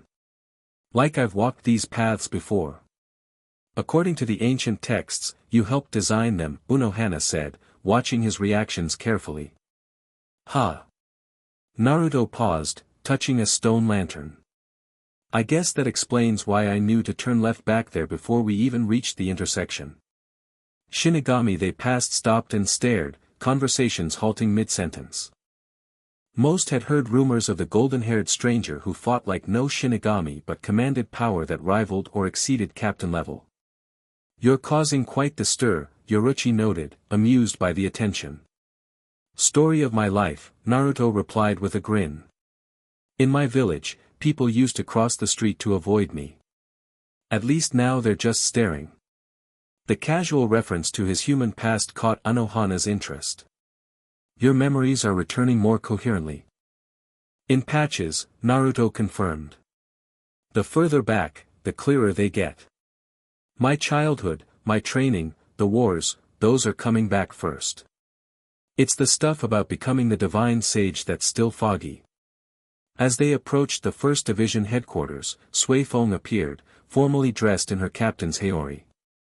I'll take him from here, she informed Yoruichi stiffly. I don't need an escort, Naruto objected. Protocol, Suifeng insisted. Only captains and those specifically summoned may enter during a formal meeting. Yoruichi stretched lazily. Fine by me. I've got some digging to do anyway. She turned to Naruto with a wink. Try not to cause an interdimensional incident while I'm gone. No promises, Naruto called after her as she flash-stepped away. Suifeng led Naruto and Unohana through the imposing doors of the 1st Division.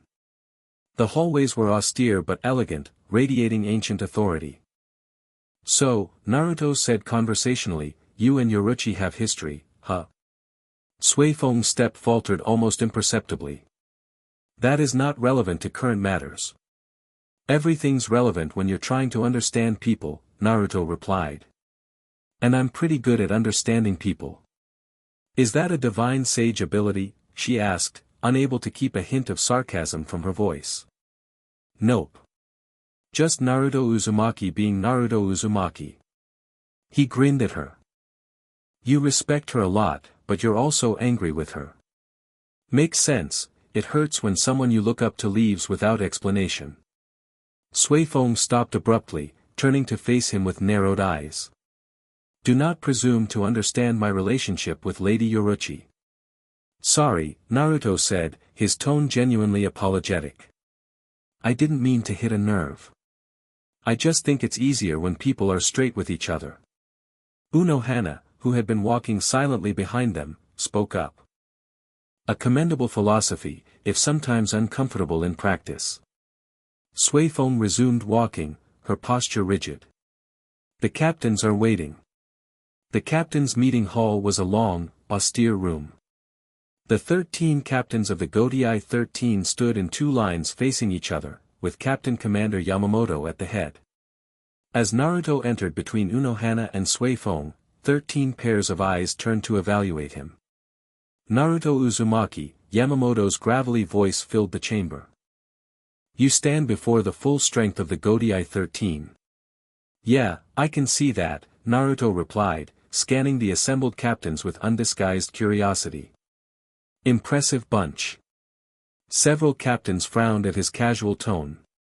Kuratsuchi's painted face twisted in scientific hunger, while Kenpachi Zaraki, massive, scarred, and radiating bloodlust, grinned maniacally.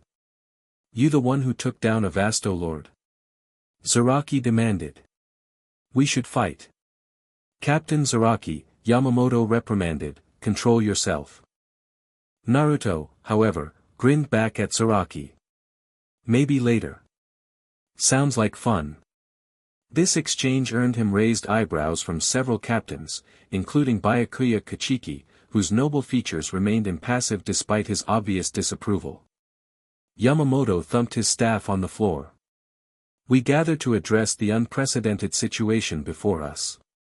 Ancient texts and recent events suggest that Naruto Uzumaki is indeed the divine sage of legend, a primordial spirit and extension of the Soul King himself. Murmurs rippled through the assembly. Aizen, standing in his position among the captains, watched Naruto with calculated interest.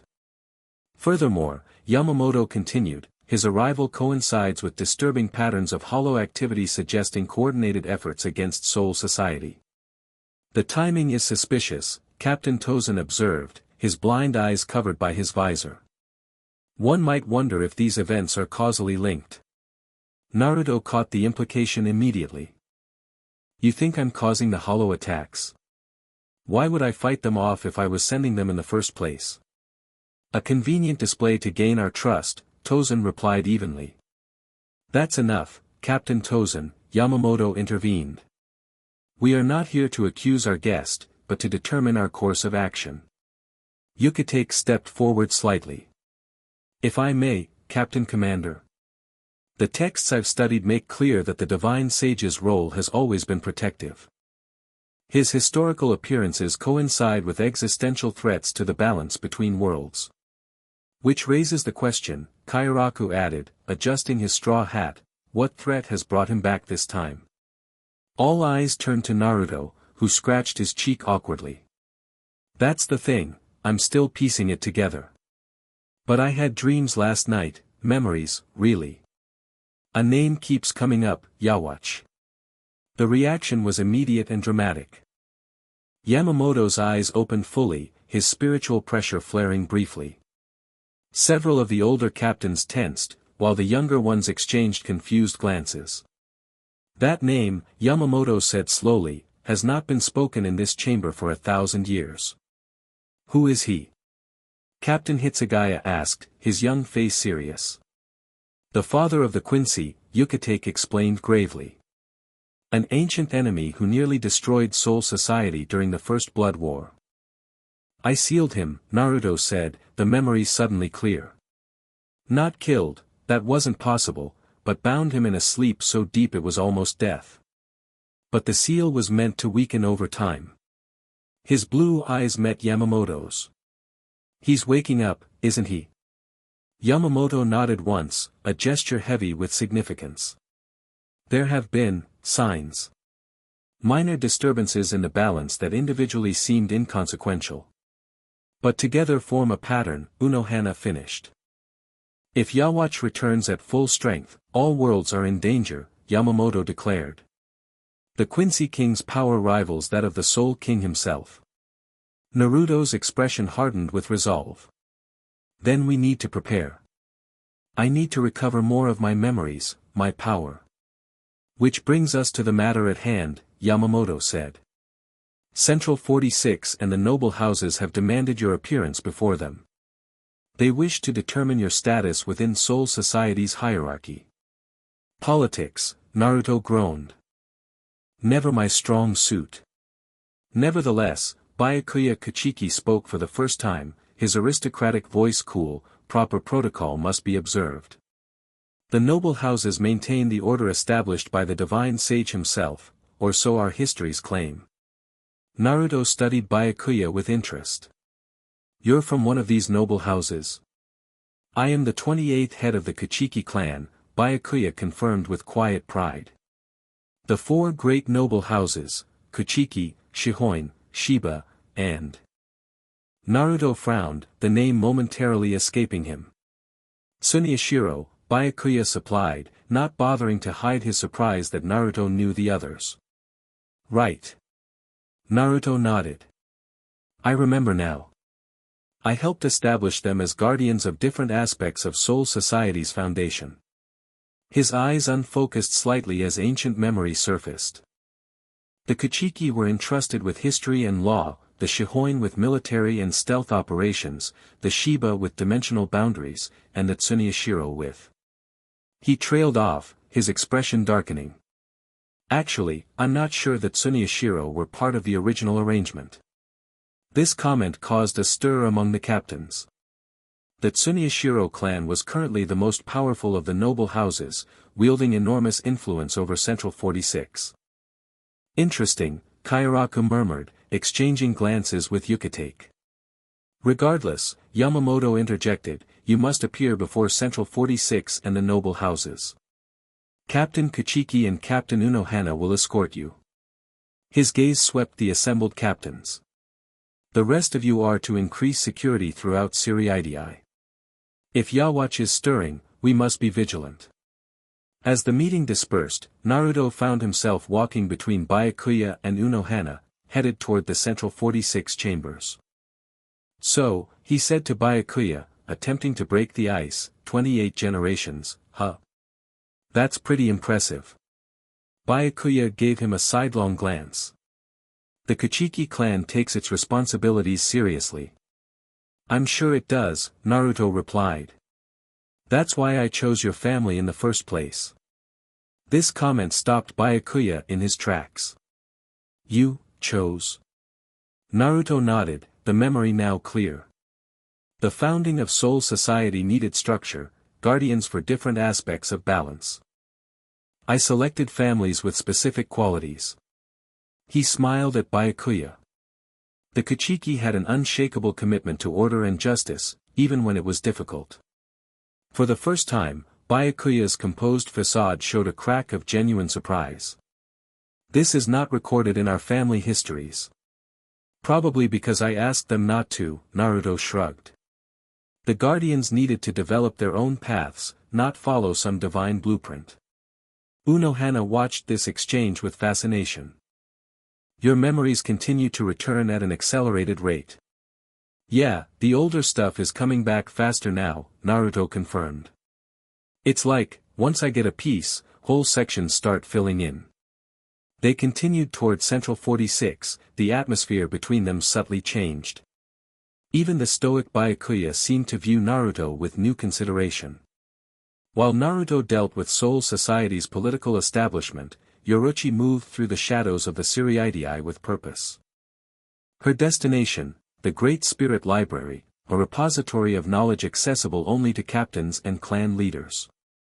She arrived to find Kairaku already there, browsing ancient scrolls with uncharacteristic seriousness. Captain Kairaku, she greeted him. Fancy meeting you here instead of at a sake house. He glanced up with a lazy smile. Yoruichi Shihoin. Still as direct as ever. He gestured to the scrolls before him. Fascinating reading about our mutual friend. Find anything useful? She asked, perching on the edge of his table. Fragments. He selected a particularly weathered scroll. This one mentions the divine sage establishing the balance between Shinigami and Quincy, setting the boundaries that neither should cross. Yoruichi leaned forward with interest. Does it mention Yhwach? Not by name, but refers to the shadow that devours being sealed away by the sage's power. Kairaku's expression grew serious. If Yhwach is truly awakening, we face a threat few living Shinigami can comprehend. Naruto can, Yoruichi said confidently. Perhaps, Kairaku agreed. If he recovers his full power and memories in time. He rolled up the scroll and selected another. You seem to have developed quite the interest in our divine visitor. Yoruichi shrugged, feigning casualness. He's interesting. Different from anyone in Soul Society. Indeed. Kairaku's eyes twinkled knowingly. Not many would stand before the entirety of the Godai 13 and suggest a friendly spar with Kenpachi. He doesn't know how to be intimidated, Yoruichi said, a smile playing at her lips. It's refreshing. And dangerous, a new voice added. They turned to see Jushiro Yukitake approaching, carrying several ancient books.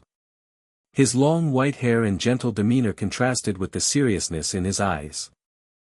The noble houses view him as a threat to their authority, Yukitake continued, placing the books on the table. Particularly the Tsuneshiro. They've been quite vocal in closed sessions of Central 46. Naruto mentioned something interesting about them in the meeting, Kairaku told Yoruichi.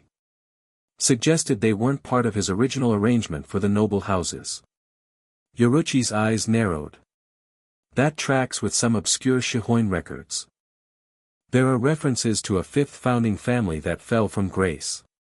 The question is, what happened to that family, and how did the Tsuneshiro take their place? Yukitake mused. And why didn't the divine sage correct this when it happened? Kairaku added. Yoruichi picked up one of the books, flipping through pages of ancient text. Maybe he wasn't around to do it. According to these records, the divine sage disappeared from Soul Society roughly 2,000 years ago, saying his purpose was fulfilled and the balance would maintain itself through the structures established. Convenient timing for anyone looking to rewrite history, Yukitake observed. Too convenient, Yoruichi agreed. I need to check something in the Shihoin archives. She stood with sudden determination. Which means dealing with family I've been avoiding for a century. Kairaku raised an eyebrow. Sure, that's wise. The Shihoin clan has officially aligned with the Tsuneshiro on the matter of our divine friend. All the more reason to remind them of their true purpose, Yoruichi replied, her golden eyes flashing. After all, if Naruto's remembering who appointed the noble houses, maybe it's time they remembered too. The central 46 chambers were imposing by design, a circular room with elevated platforms where the judges and wise men sat concealed behind screens, their identities hidden from even captains of the Godai 13. Today, however, the chamber was arranged differently. The screens were still present, but seated in a semicircle before them were representatives of the four great noble houses. Byakuya took his place among them as Kachiki clan head, his expression impassive as stone. The Shihoin clan was represented by Yoruichi's younger brother, Yashiro, who looked uncomfortable in his formal attire. The Sheba clan, having fallen from their noble status, had no official representative. And at the center, radiating aristocratic entitlement, sat Tokunada Tsuneshiro, current head of the most powerful noble house. Naruto stood in the center of the chamber, Unohana a respectful distance behind him. He surveyed the arrangement with undisguised curiosity. Well, this is fancy, he remarked, earning disapproving murmurs from behind the screens. The head judge's voice boomed through the chamber. Naruto Uzumaki, you stand before Central 46 and the noble houses of Soul Society to determine your status and intent. My status is pretty simple, Naruto replied. I'm the divine sage, here because something's threatening the balance between worlds. My intent is to stop that threat and protect Soul Society. Any other questions? More disapproving murmurs, louder this time. Tokunada Tsuneshiro leaned forward, his handsome features arranged in a mask of respectful concern that didn't reach his eyes. Such claims require verification, he said smoothly. While your power is evident, your identity remains unproven. The divine sage is a figure of legend, not documented history. Actually, Naruto countered, I'm pretty well documented in your sealed archives. Captain Yukitake found records that automatically unsealed themselves when I arrived. Ancient texts can be misinterpreted, Tokunada dismissed with a wave of his hand. And power, however great, does not grant authority within Soul Society's established order. Naruto tilted his head, studying Tokunada with growing interest. You're really worried about authority, huh? Interesting, since your family wasn't part of the original noble houses I established. A shocked silence fell over the chamber. Even the Central 46 judges seemed taken aback by this direct challenge. Tokunada's pleasant expression hardened slightly. A serious accusation, and further proof of your confusion. The Tsunoyashiro clan has been among the noble houses since their founding. Nope, Naruto said confidently. There were 4 original houses, and yours wasn't one of them. The 4th was. He frowned in concentration. Konogi. That's it. The Konogi clan. From his position among the noble houses, Byakuya watched with carefully concealed interest. The Kachiki records contained vague references to a great restructuring of the noble houses thousands of years ago, but details were conspicuously absent. This is absurd, Tokunada declared, though a flicker of something dangerous crossed his features. Central 46, I move that this individual be placed under observation until his claims and origins can be properly investigated.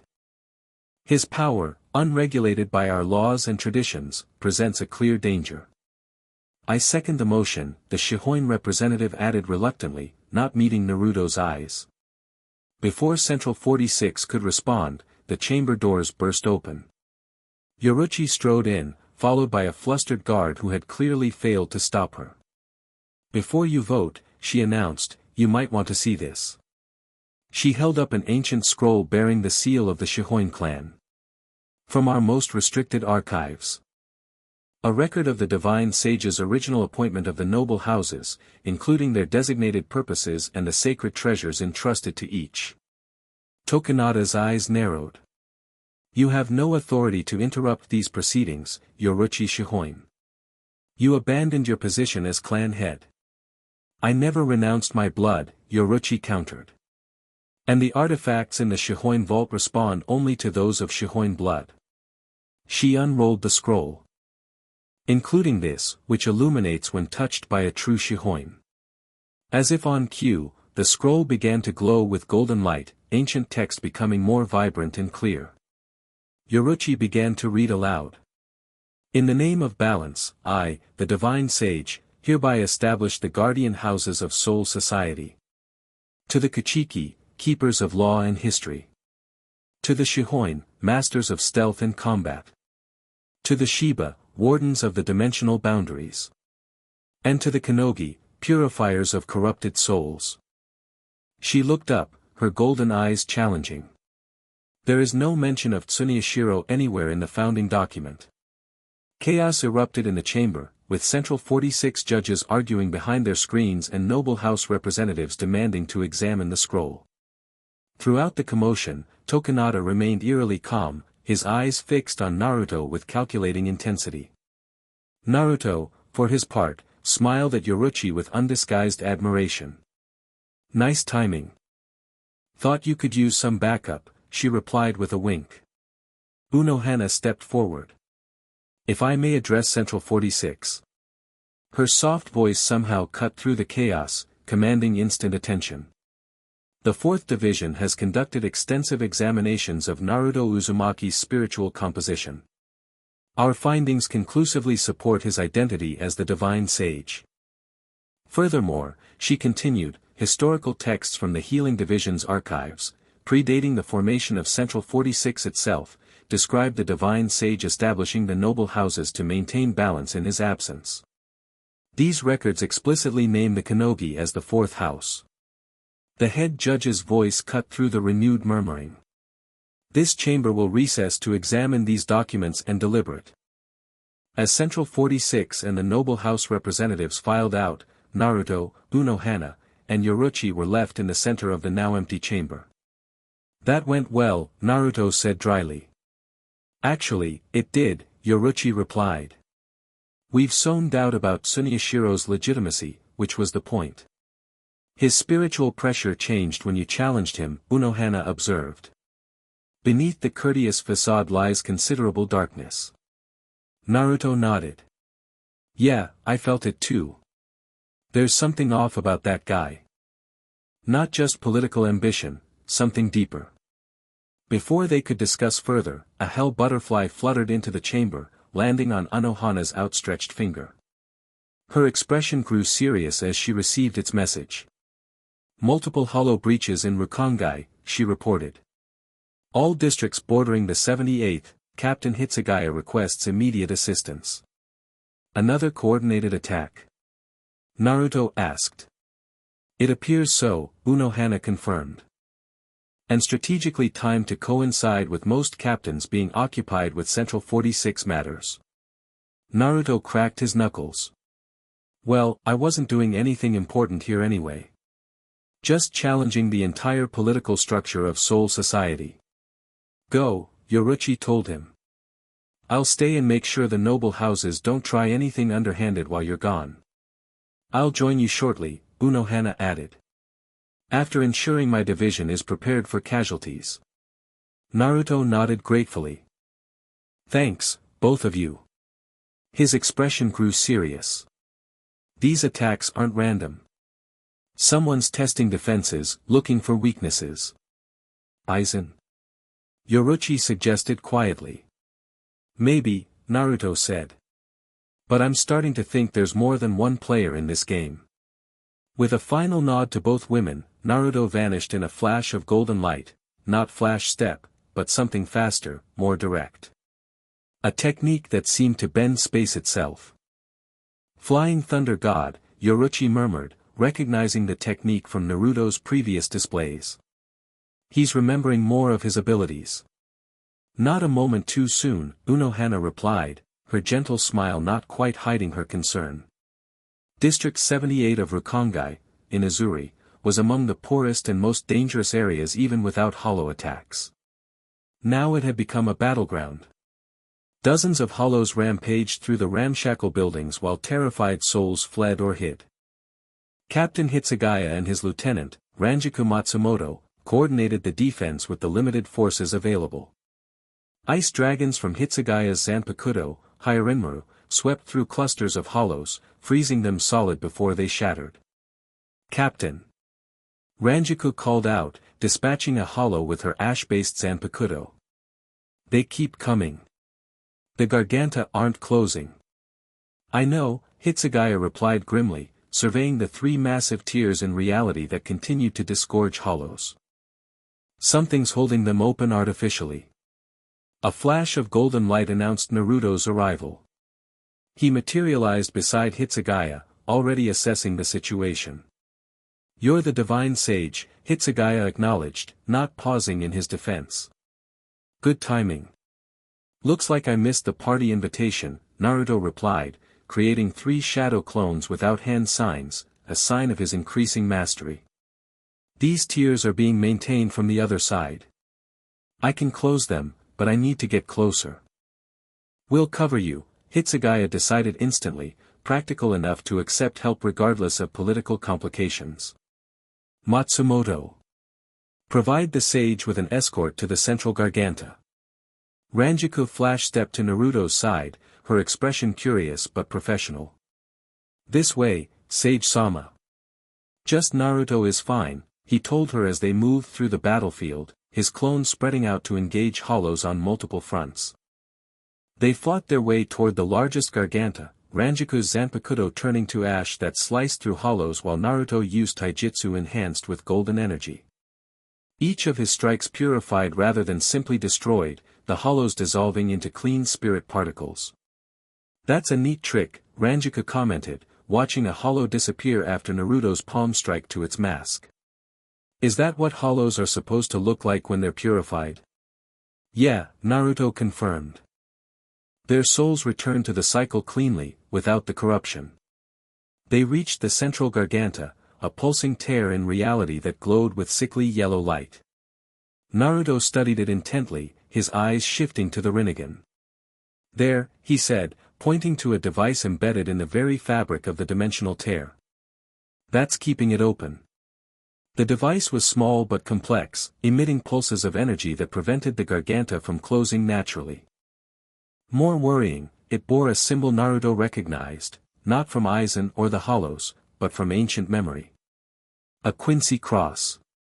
This doesn't make sense, he muttered. Quincy destroy hollows completely, they don't summon them. Quincy? Ranjaku asked, confused. What's a Quincy device doing here? Good question, Naruto replied grimly. One we need answers for. He formed a Rasengan in his palm. Stand back. This might get messy. He slammed the spiraling sphere of energy into the device, overloading it with his own power. The reaction was immediate, the device shattered, and the Garganta began to collapse. But as it did, a surge of dark energy pulsed outward, temporarily connecting with the other two Garganta. In that moment of connection, Naruto's Rinnegan allowed him to see through all three tiers simultaneously.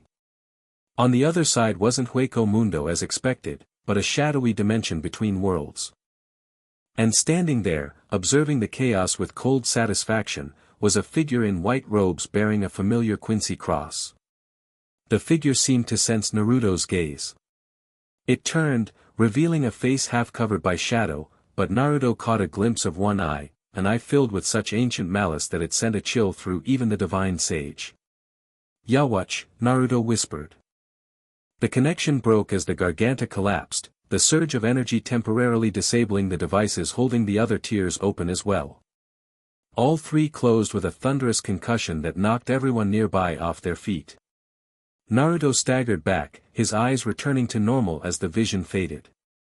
Ranjaku caught his arm to steady him. You okay? What did you see? Confirmation, Naruto replied grimly. This isn't just Aizen's work. Yhwach is already making moves. Before Ranjaku could question him further, a new wave of spiritual pressure washed over the battlefield, familiar, controlled, benevolent. Captain Aizen had arrived with reinforcements from the 5th Division. Secure the perimeter. Aizen ordered his squad. Attend to the wounded. He approached Naruto and Hitsugaya, his expression one of perfect concern. Captain Hitsugaya, Naruto-san.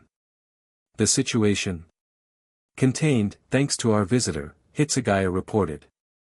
He closed the Garganta. Aizen turned to Naruto with a grateful smile that didn't reach his eyes.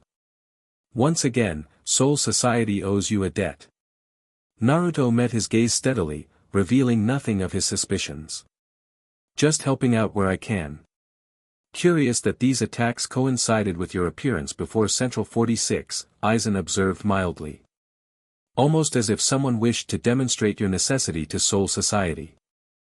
The implication was clear, Aizen was suggesting Naruto might have orchestrated the attacks himself as a political move. Yeah, that is curious, Naruto agreed, his blue eyes hard as steel. Almost as curious as how quickly you arrived after the Garganta closed, Captain Aizen. A moment of tension stretched between them, masked by polite smiles. I came as soon as the alert reached the captains, Aizen explained smoothly. Perhaps my division is simply more efficient than others. Perhaps, Naruto conceded, though his tone suggested otherwise. Hitsugaya looked between them, sensing the undercurrent but focusing on immediate concerns. We should sweep the district for remaining hollows and check for casualties. Agreed, Aizen nodded. My squad will assist with the eastern quadrant. As Aizen moved away to direct his troops, Naruto turned to Hitsugaya. I need to check something. Can you handle things here? The young captain nodded. Go. We've got this covered. Naruto created 2 more shadow clones to assist with the cleanup, then slipped away from the main group. He moved to the site where the second Garganta had been, searching for fragments of the device that had held it open. He found several pieces scattered among the rubble, still faintly pulsing with energy. Kneeling, he examined them carefully, his fingertips tracing the Quincy cross etched into a central component. This technology doesn't make sense, he muttered to himself. It's Quincy in origin, but modified with something else. He picked up a fragment that glowed with faint red energy. This isn't Quincy power. It's more like. Fascinating, isn't it? A voice said from behind him. Naruto didn't need to turn to know who it was. Captain Aizen. Following me? Merely curious about the same things that interest you, Aizen replied, stepping into view. These devices are quite sophisticated, a blend of Quincy techniques and something far older. You seem well informed for someone who just arrived, Naruto observed, pocketing a fragment before standing to face Aizen. Aizen smiled benignly. As captain of the 5th Division, I make it my business to understand threats to Soul Society. He adjusted his glasses. Tell me, what did you see when you looked through the Garganta with those special eyes of yours? The casual reference to the Rinnegan, which Aizen shouldn't have known about, confirmed Naruto's suspicions. He decided to test the waters. I saw the truth, Naruto replied simply. That these attacks are tests, not of Soul Society's defenses, but of me. My abilities, my memories, my limits. And who would benefit from such tests? Aizen asked, his tone one of academic interest. Someone with ambition, Naruto said. Someone who sees the divine sage as either an obstacle or an opportunity. Or perhaps both, Aizen suggested. His spiritual pressure shifted subtly, revealing just a fraction of what lay beneath his carefully maintained facade, power far greater than a normal captain should possess, twisted with something artificial and hungry. Tell me, divine sage, what do you remember of your purpose here? Enough to know when someone's playing games, Naruto replied, his own spiritual pressure rising to match Aizen's challenge. Golden energy began to shimmer around him, not aggressive but unmistakably potent. You're not what you pretend to be, Aizen. For a moment, the mask slipped. Aizen's gentle smile transformed into something colder, more calculating. Neither are you, Naruto Uzumaki. Not yet. Not fully. He stepped closer, dropping his voice. You've forgotten more than you've remembered. The true power of the divine sage, the power to reshape reality itself, remains dormant within you. And you want that power, Naruto concluded. I want to restore balance, Aizen countered. The Soul King has failed in his duty. The world stagnate under his neglect. You were sent because even he recognizes this truth. Naruto's eyes narrowed. Nice speech. Practiced it in the mirror much? Aizen chuckled, genuinely amused. Your human irreverence is refreshing, if misplaced. His expression grew serious again. Consider this, divine sage, why send a fragment with incomplete memories and power? Perhaps because the Soul King fears what you might do if fully restored. Before Naruto could respond, they were interrupted by a flash step arrival, Yoruichi, her expression urgent. Naruto. Central 46 has, she stopped, noticing Aizen. Captain Aizen. I didn't expect to find you here. Just discussing the unusual nature of today's attack with our distinguished visitor, Aizen replied, his benevolent mask firmly back in place. But I'll leave you to your business. With a respectful nod to both of them, Aizen Flash stepped away, leaving Naruto staring after him thoughtfully. What was that about? Yoruichi asked, her golden eyes sharp with suspicion. Aizen showing his hand, just a little, Naruto replied. He knows things he shouldn't about what I am, what I can do. He held up the fragment he'd recovered. And look at this, Quincy tech, modified with something else. Something older. Yoruichi examined it briefly. We'll have Unohana look at it later. Right now, we have bigger problems. Central 46 has made their decision. They're demanding your immediate return. Let me guess, they want to contain me for security reasons. Worse, Yoruichi said grimly. They're invoking ancient protocols for divine manifestations that would essentially bind you to their authority. The ceremony is being prepared as we speak. Naruto's eyes widened. That's not right. I created Central 46 to govern Soul Society, not to control the divine sage. Exactly, Yoruichi agreed. Which is why we need to get you to somewhere safe while we figure this out. Unohana is creating a diversion, but we don't have much time. Naruto hesitated, looking around at the damaged district where Shinigami and his own clones were still helping injured souls. I can't just run, Yoruichi. That's not who I am. I'm not suggesting running, she clarified. I'm suggesting a strategic retreat to gather information and allies. Something bigger is happening here, Aizen, Yhwach, the noble houses. They're all connected somehow. Naruto nodded slowly, understanding her point. All right. Where are we going? The one place in Soul Society even Central 46 can't easily reach, Yoruichi said with a mischievous smile. My family's ancestral training ground, the hidden caverns beneath Sokayaku Hill. Deep beneath Sokayaku Hill, the execution grounds of Soul Society, lay a vast network of caves unnaturally formed with Kido. The space extended for miles in all directions, complete with its own false sky and terrain designed for intensive training in secret. Naruto whistled appreciatively as they arrived. Nice hideout. Reminds me of the Forest of Death back home, but underground. It's been the Shihoin clan's secret training ground for generations, Yoruichi explained, leading him deeper into the cavern. Only the clan head and chosen warriors know of its existence. And you're sharing it with me? Naruto asked, touched by the trust this represented.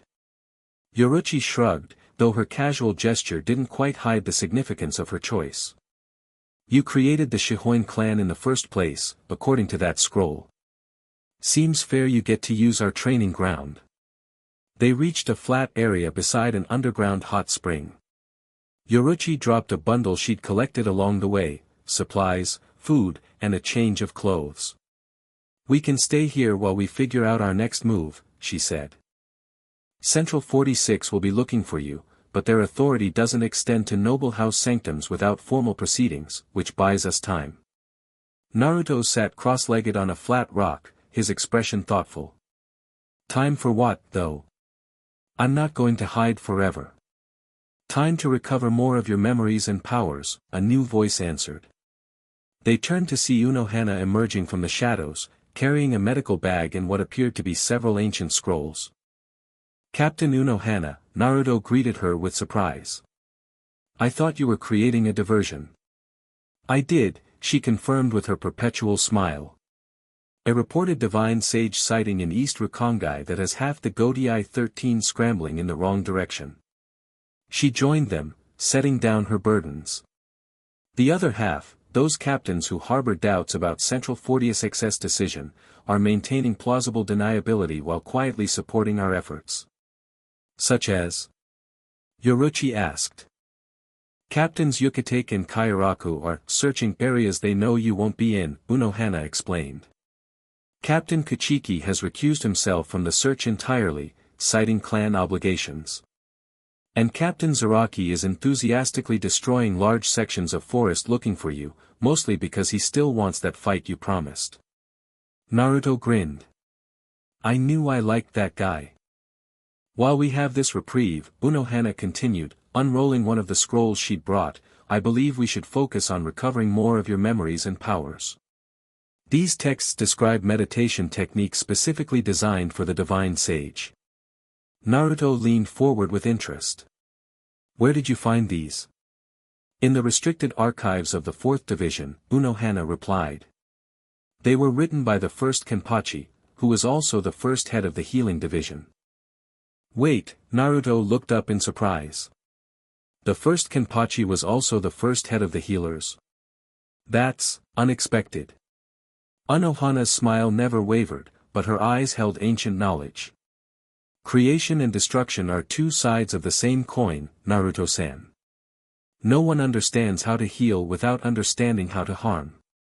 Something in her tone made Naruto study her more carefully. A flash of insight struck him. It was you, he said softly. You were the first Kenpachi. Yoruichi's eyes widened at this revelation, but Unohana merely inclined her head in acknowledgement. A past I chose to set aside in favor of healing, she confirmed. But perhaps one that has relevance now, as the balance between worlds is threatened once again. This confession shifted the dynamic between them. Naruto saw Unohana with new eyes, not just the gentle healer, but a warrior of legendary prowess who had chosen a path of restoration over destruction. These techniques, Naruto said, returning to the scrolls, they might help me remember faster. They were designed by you, for you, Unohana explained. Left behind in case you ever needed to return in diminished form. Naruto ran his fingers over the ancient text, recognition flickering in his eyes. Yeah, this is definitely my handwriting. Messy as ever. Yoruichi peered over his shoulder. You prepared for your own return. That's either incredibly wise or terribly paranoid. Probably both, Naruto admitted. From what I'm remembering, the divine sage, me, knew that Yhwach couldn't be permanently destroyed, only sealed. And seals weaken over time. So you left instructions for your future self, Unohana concluded. Knowing you would return when needed, but might not remember everything immediately. That's why the attack started as soon as I appeared, Naruto realized. Yhwach sensed my arrival and is trying to prevent me from regaining my full power before he completes his return. And Aizen? Yoruichi asked. Where does he fit in this? He's an opportunist, Naruto said grimly. He sees the chaos of Yhwach's return as a chance to pursue his own agenda, whatever that is. The overthrow of the Soul King, according to rumors, Unohana said quietly. Though such talk is considered treason of the highest order. Naruto's expression darkened. That explains his interest in me. If I'm a fragment of the Soul King's consciousness, I'm both a threat to his plans and potentially useful to them. All the more reason to recover your full power quickly, Yoruichi concluded. So what do these meditation techniques involve? Naruto studied the scroll more carefully.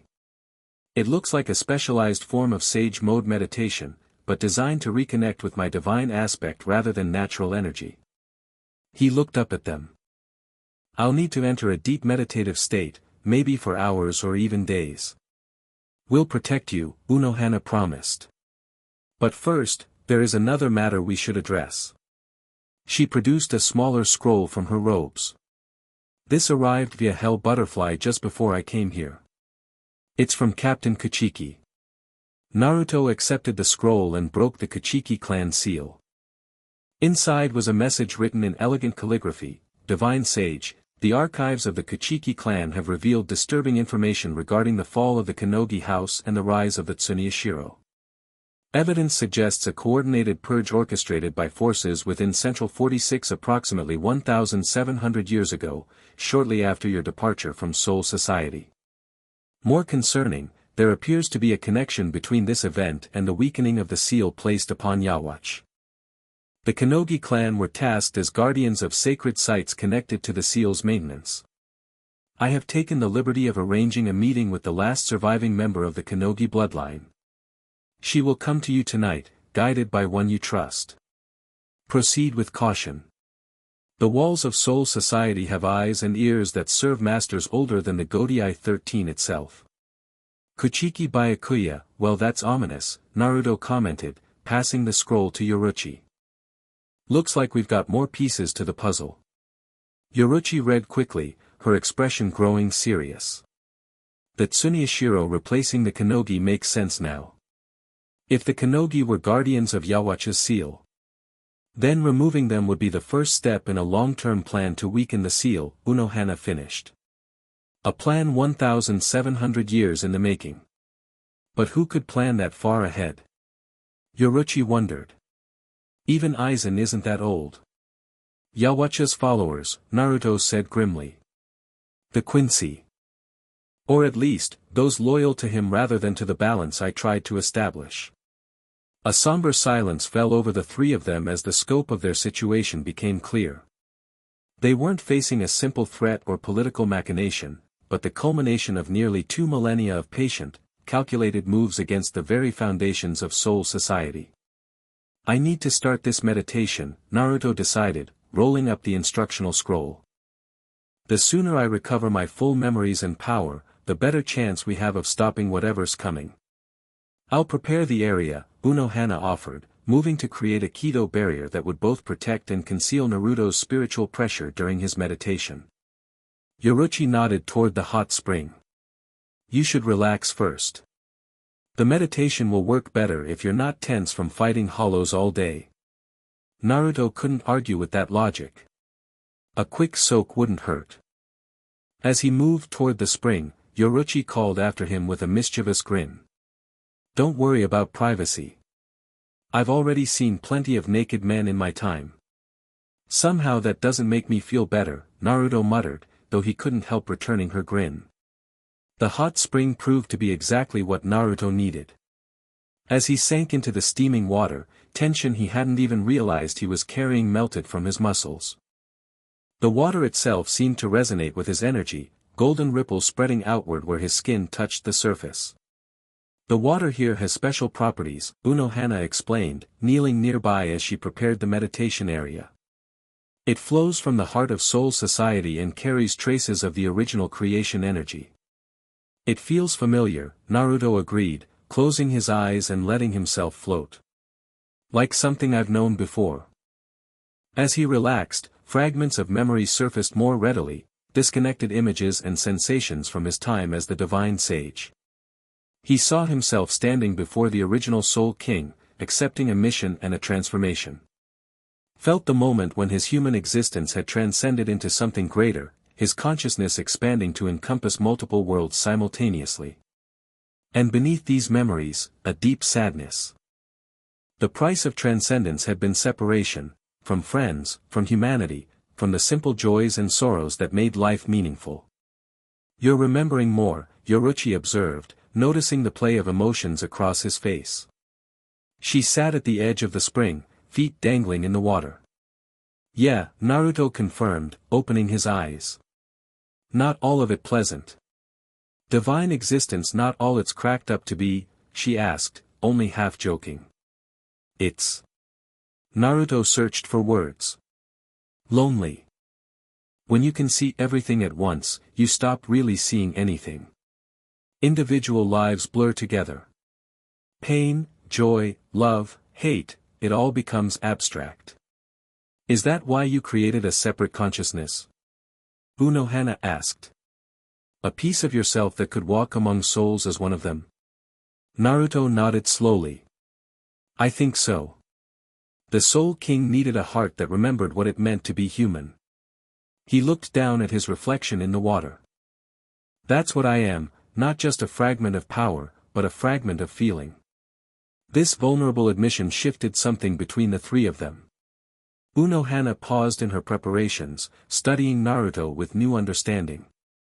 Yoruichi's usual teasing expression softened into something more genuine. Well, you're doing a good job of being human so far, Yoruichi said, splashing water at him playfully. Jumping into fights, asking questions later, making friends and enemies within hours of arriving, very human behavior. Naruto laughed, the somber moment breaking. Thanks, I think. The easy camaraderie was interrupted by a subtle shift in the spiritual pressure around the cavern, someone approaching the hidden entrance. Our visitor arrives early, Unohana noted, rising smoothly to her feet. Naruto quickly emerged from the spring and dressed in the fresh clothes Yoruichi had provided, another variation on the Shinigami uniform with orange accents. He had just finished tying his headband when two figures appeared from the tunnel entrance. The first was Captain Yhwach, looking somewhat out of breath but smiling warmly. Behind him came a woman in her apparent 30s, dressed not in Shinigami black but in a simple blue kimono. Her long dark hair was streaked with silver, and her eyes held a wisdom that belied her appearance. Forgive the early arrival, Yhwach apologized. But our movements were being monitored. I thought it prudent to adjust our timeline. You brought her safely, that's what matters, Yoruichi said, greeting him with a clasp of hands. The woman stepped forward, her gaze fixed on Naruto with an intensity that suggested recognition. Without a word, she knelt and bowed her head to the floor. Divine Sage, she said, her voice rich with emotion. After all these centuries, you have returned to us. Naruto shifted uncomfortably at the formal obeisance. Please, stand up. I'm not big on bowing. The woman rose gracefully, though her reverent expression remained. I am Kanogi Mizuho, last direct descendant of the Kanogi clan. For 17 generations, my family has preserved our true heritage in secret, waiting for your return. 17 generations of hiding, Naruto said softly, understanding the weight of such a legacy. I'm sorry. The Konogi clan deserved better. We preserved what matters most, Mizuho replied.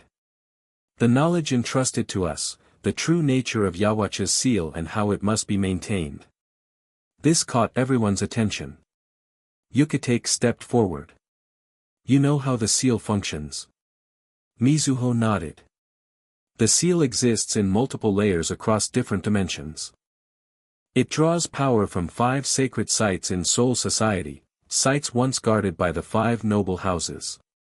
5, not 4. Yoruichi asked sharply.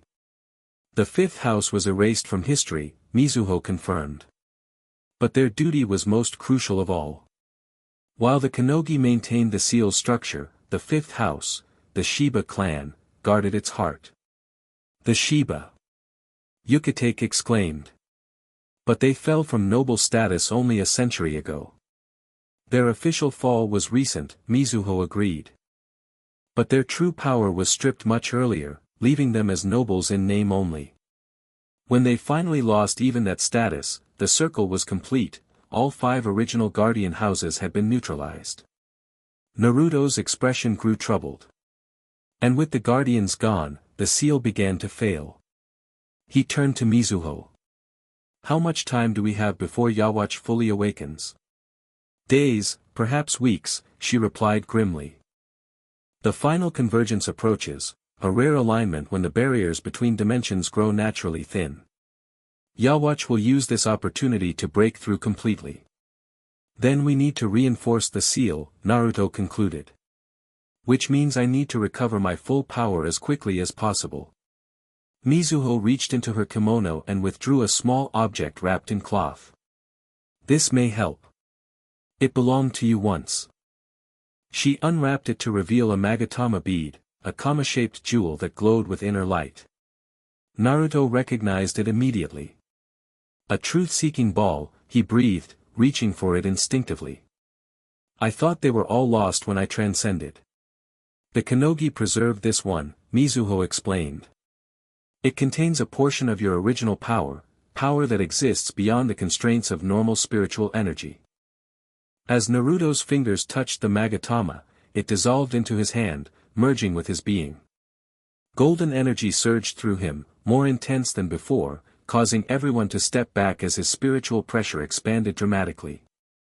Images flooded his mind, not disconnected fragments now but coherent sequences of memory. He saw himself creating the 5 noble houses, entrusting each with a sacred duty. Saw the elaborate seal he placed on Yhwach after their final battle, a seal that relied on the balance between Shinigami and Quincy to maintain its strength. Most importantly, he remembered why he had left Soul Society in the first place, not because his task was complete, but because his continued presence was disrupting the very balance he sought to create. Divine power, wielded directly and continuously, prevented souls from developing their own strength and wisdom. I remember, Naruto said as the surge of energy stabilized. Not everything, but enough. What do you remember? Unohana asked gently. The seal on Yhwach, it's tied to the balance between Shinigami and Quincy, Naruto explained. It draws strength from both sides existing in equilibrium. But something happened after I left. His expression darkened. The balance was deliberately broken. The Quincy extermination, Yukitake said quietly. 200 years ago, Soul Society systematically eliminated most Quincy in the living world. Under orders from Central 46, Yoruichi added. Orders supposedly given to prevent the destruction of souls that occurs when Quincy kill hollows. That's the official reason, Naruto agreed. But now I wonder if there was another motive. Destroying the Quincy would inevitably weaken the seal on Yhwach. But why would Central 46 want that? Yukitake asked, genuinely confused. Perhaps they didn't know the true consequence, Unohana suggested. Or perhaps Central 46 itself had been infiltrated by those loyal to Yhwach. The Tsunyashiro, Mizuho said darkly. They rose to power by eliminating my clan, the guardians of the seal's knowledge. Their influence over Central 46 has been absolute for centuries. The pieces were falling into place, revealing a conspiracy spanning nearly 2 millennia, a patient, methodical dismantling of the protections Naruto had established before his departure. We need to act quickly, Naruto decided. First, I need to complete the meditation to recover more of my power. Then we need to visit the 5 sacred sites and reinforce the seal before Yhwach breaks through completely. The sites are hidden, Mizuho warned. And almost certainly watched by Yhwach's agents within Soul Society. Including Aizen, Yoruichi added. Though his agenda may differ from Yhwach's, he won't want the seal reinforced either. We'll need help, Yukitake concluded. Captains and others we can trust absolutely. A small group, Unohana suggested. Too many would draw attention. Naruto nodded in agreement. While I meditate, start gathering those allies. And see if you can locate the Sheba clan. If they were the guardians of the seal's heart, we'll need their knowledge too. As the others began discussing potential allies, Naruto prepared for the meditation. Unohana completed the Kido barrier around the area she had prepared, a flat stone surrounded by 5 smaller stones inscribed with ancient symbols. This will take time, she cautioned him. The technique described in the scroll suggests a minimum of 6 hours for even partial recovery of your divine consciousness. Time we may not have, Naruto acknowledged. But necessary all the same. He settled cross-legged on the central stone. Keep watch. If Yhwach's agents know I'm recovering my power, they might risk a direct attack. We will protect you, Unohana promised, the ancient warrior briefly visible beneath her healer's demeanor. Yoruichi nodded in agreement. Nothing's getting past us. With a grateful smile to both women, Naruto closed his eyes and began the meditation. His breathing slowed as he turned his awareness inward, following the instructions from his own ancient scroll. Unlike his sage meditation from his shinobi days, this technique didn't draw energy from the outside world. Instead, it reached inward, past his individual consciousness to the vast, collective awareness of the Soul King. Golden energy began to swirl around him, forming patterns that matched the symbols on the surrounding stones. As Naruto's consciousness expanded, his physical form grew increasingly luminous. The others watched in fascination as his appearance subtly shifted, his whisker marks becoming more pronounced, his hair taking on an ethereal quality, and a pattern of black magatama beads materializing around his collar. It's working, Mizuho whispered in awe. He's reconnecting with his divine aspect. Yukitake nodded solemnly.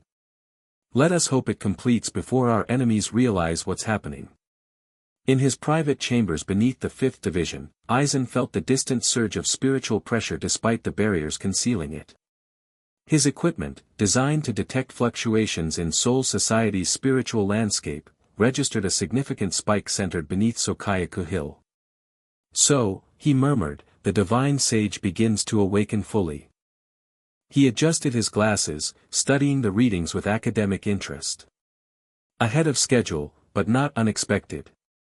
Behind him, Tozen stood silently, awaiting instructions. Shall we intervene? Not directly, Aizen decided. That would reveal our hand prematurely. But perhaps we should ensure the process is interrupted. The Minos are prepared, Tozen confirmed. Modified as you specified. Good. Aizen's placid smile never wavered. Deploy them near the Rukongai districts closest to Sokayaku Hill. The commotion should draw out our divine friends' protectors. And if the divine sage completes his awakening before we can intervene? Aizen's eyes gleamed with cold calculation. Then we implement contingency protocols. The hoyoku is nearly ready, after all. Perhaps it's time to accelerate our timeline. As Tozen departed to arrange the hollow attack, Aizen turned his attention to a small orb resting in a specialized container, the hoyoku, a creation of immense power capable of breaking the boundaries between Shinigami and Hollow. A tool he had spent centuries developing. 2 gods awakening simultaneously, he mused. How fascinating the coming conflict will be. Deep in his meditative trance, Naruto existed in multiple states simultaneously. His physical body remained in the cavern, but his consciousness had expanded beyond normal limitations. He perceived soul society in its entirety, every soul, every structure, every flow of spiritual energy. But more importantly, he perceived the connections between worlds. These connections appeared to him as vast, glowing threads linking soul society to the living world, to Hueco Mundo, and to other dimensions beyond.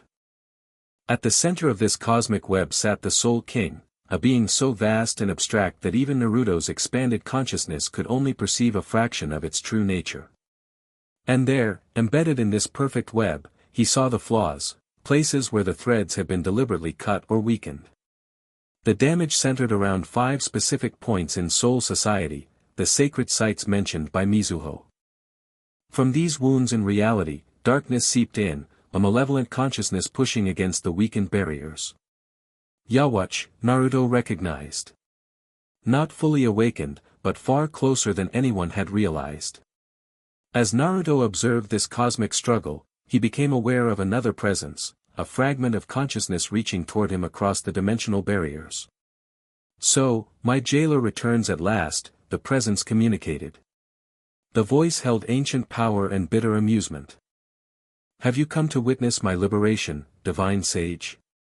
I've come to reinforce your prison, Naruto replied. The balance must be maintained. A sensation like laughter echoed through the cosmic web. Balance? You speak of balance while serving a false god. The Soul King is not what you believe him to be, fragment. He is a prisoner himself, a tool used by smaller minds to maintain a flawed creation. This claim disturbed Naruto deeply, resonating with doubts he had not fully acknowledged. What do you mean? Ask yourself why you were sent in such diminished form, Yhwach suggested. Why your memories return so slowly. It is not to protect you, but to control you, to ensure you fulfill your predetermined function without questioning it. Before Naruto could pursue this troubling line of thought, he sensed a disturbance in the physical world, spiritual pressures clashing, explosions of energy. His friends were in danger. We will continue this conversation soon, Yhwach promised as Naruto's consciousness began to contract back toward his physical form. When you are ready to hear the truth about your divine master. Naruto's eyes snapped open, golden energy still swirling around him. The meditation had been interrupted, but not before he had recovered a significant portion of his power and memories. Naruto. Yoruichi's voice called urgently from beyond the barrier. We need you. He rose in a single fluid motion, the barrier dissolving around him. The cavern shook with distant explosions, dust falling from the ceiling. Minos Grande, Yukitake explained grimly, his Zanpakuto already drawn. Dozens of them, attacking the districts around Sokayaku Hill. But these are, wrong somehow. Modified. Aizen, Naruto concluded. He sensed what we were doing and created a diversion. Not just a diversion, Unohana countered, entering the cavern with blood on her captain's Haori. They're specifically targeting civilians in patterns that require us to split our forces. Mizuho stood nearby, her face pale but determined. This is too coordinated to be coincidence. They're forcing us to reveal ourselves. Naruto's eyes narrowed as he extended his senses, perceiving the battlefield above with newfound clarity. No, he said slowly. They're not after us. This is a distraction from something else. His eyes widened. The sacred sites. They're going after the seal anchors while we're occupied. Impossible, Mizuho gasped. The locations are hidden, protected by ancient Kido, which would be visible to someone with the right kind of sight, Naruto cut her off. Someone like Aizen, who's been studying forbidden knowledge for centuries. He turned to the others, his expression hardening into battle readiness. We need to split up. Some of us deal with the Minos to protect the civilians, others secure the sacred sites. There are 5 sites and only 4 of us, Yoruichi pointed out. Plus Mizuho, who isn't a fighter. I can create shadow clones, Naruto reminded her. But they won't have my full power. For the most important site, I'll need to go personally. The Sheba site, Mizuho said immediately. The heart of the seal. It lies beneath Kakaku Sheba's current residence. Then that's where I'll go, Naruto decided. Yoruichi, you're fastest, take Mizuho and secure the Konogi site. She'll know how to reactivate the protections. Yoruichi nodded. Got it. Yukitake, Unohana, each of you take one of the other sites. I'll send shadow clones to the remaining one and to help with the Minos. Naruto formed the familiar hand sign. Shadow Clone Jutsu. 20 perfect copies of Naruto appeared, each radiating the same golden energy as the original, though somewhat diminished. 10 of you help with the hollow attack, focusing on civilian protection, Naruto instructed his clones. The rest, come with me to the sacred sites. As the clones split into their assigned groups, Naruto turned back to his companions. His appearance had changed subtly during the meditation, his eyes now containing a hint of golden glow, his whisker marks more pronounced, and a necklace of black magatama beads materialized around his collar. Be careful, he told them. This isn't just Aizen's work. I sensed Yhwach during my meditation, he's more awake than we realized. We'll meet back here when our tasks are complete, Unohana decided. Or at the Sheba residence if this location is compromised. With nods of agreement, the group separated, each heading toward their assigned targets. As they departed, none noticed the small, camera-like device hidden in the cavern ceiling, a modified spirit insect created by the 12th Division that transmitted everything it saw directly to two different observers, Mayuri Kuratsuchi in his laboratory, and Sosuke Aizen in his private chambers.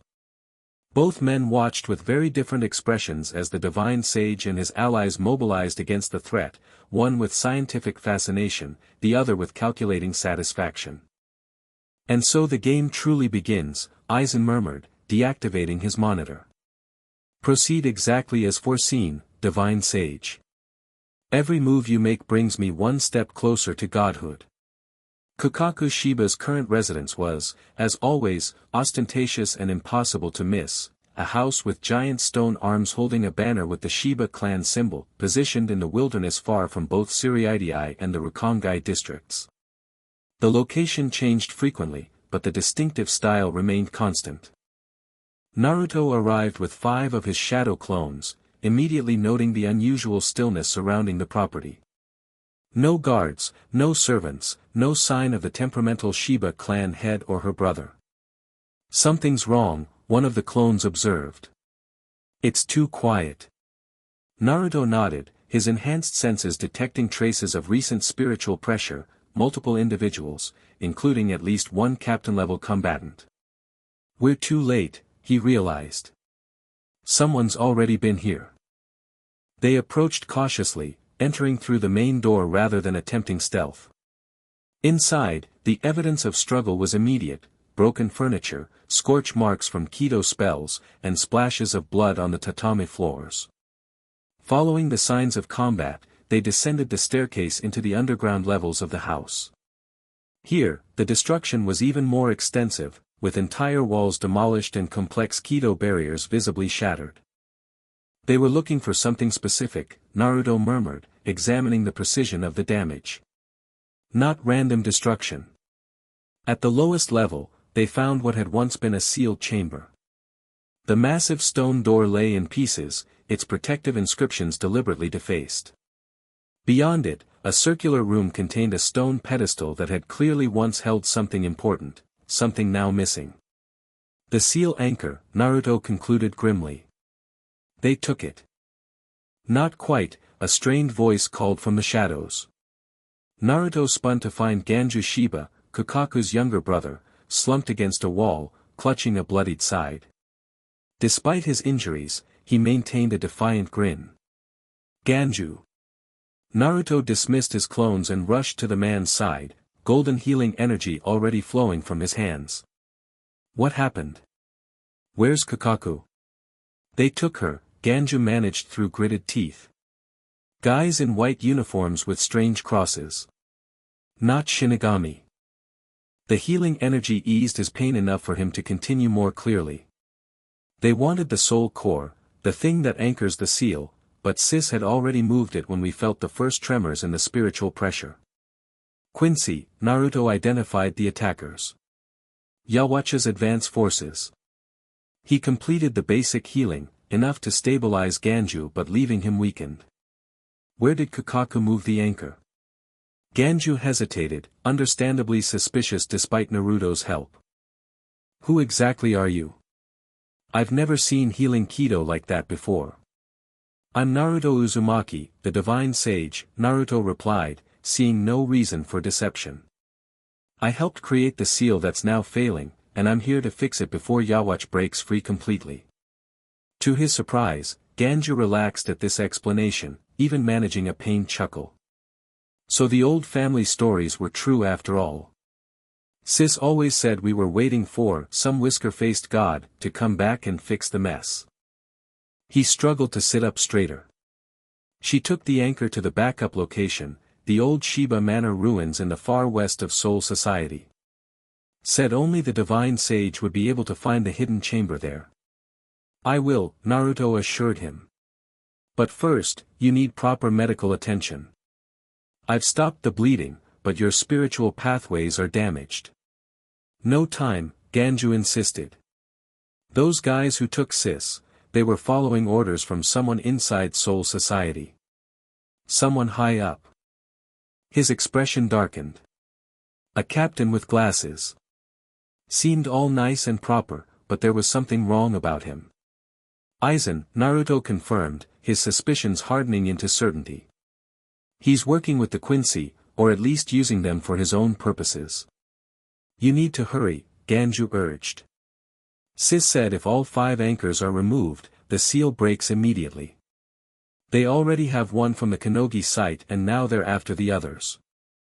This news alarmed Naruto. Yoruichi and Mizuho were heading into a trap. He needed to warn them, but also needed to secure the Sheba anchor before it could be taken. I'll send help for you, Naruto promised, creating another shadow clone. This one will stay and protect you until medical help arrives. Ganju nodded gratefully. Go. Find the anchor. Save my sister if you can, but the anchor comes first. Kakaku would be the first to tell you that.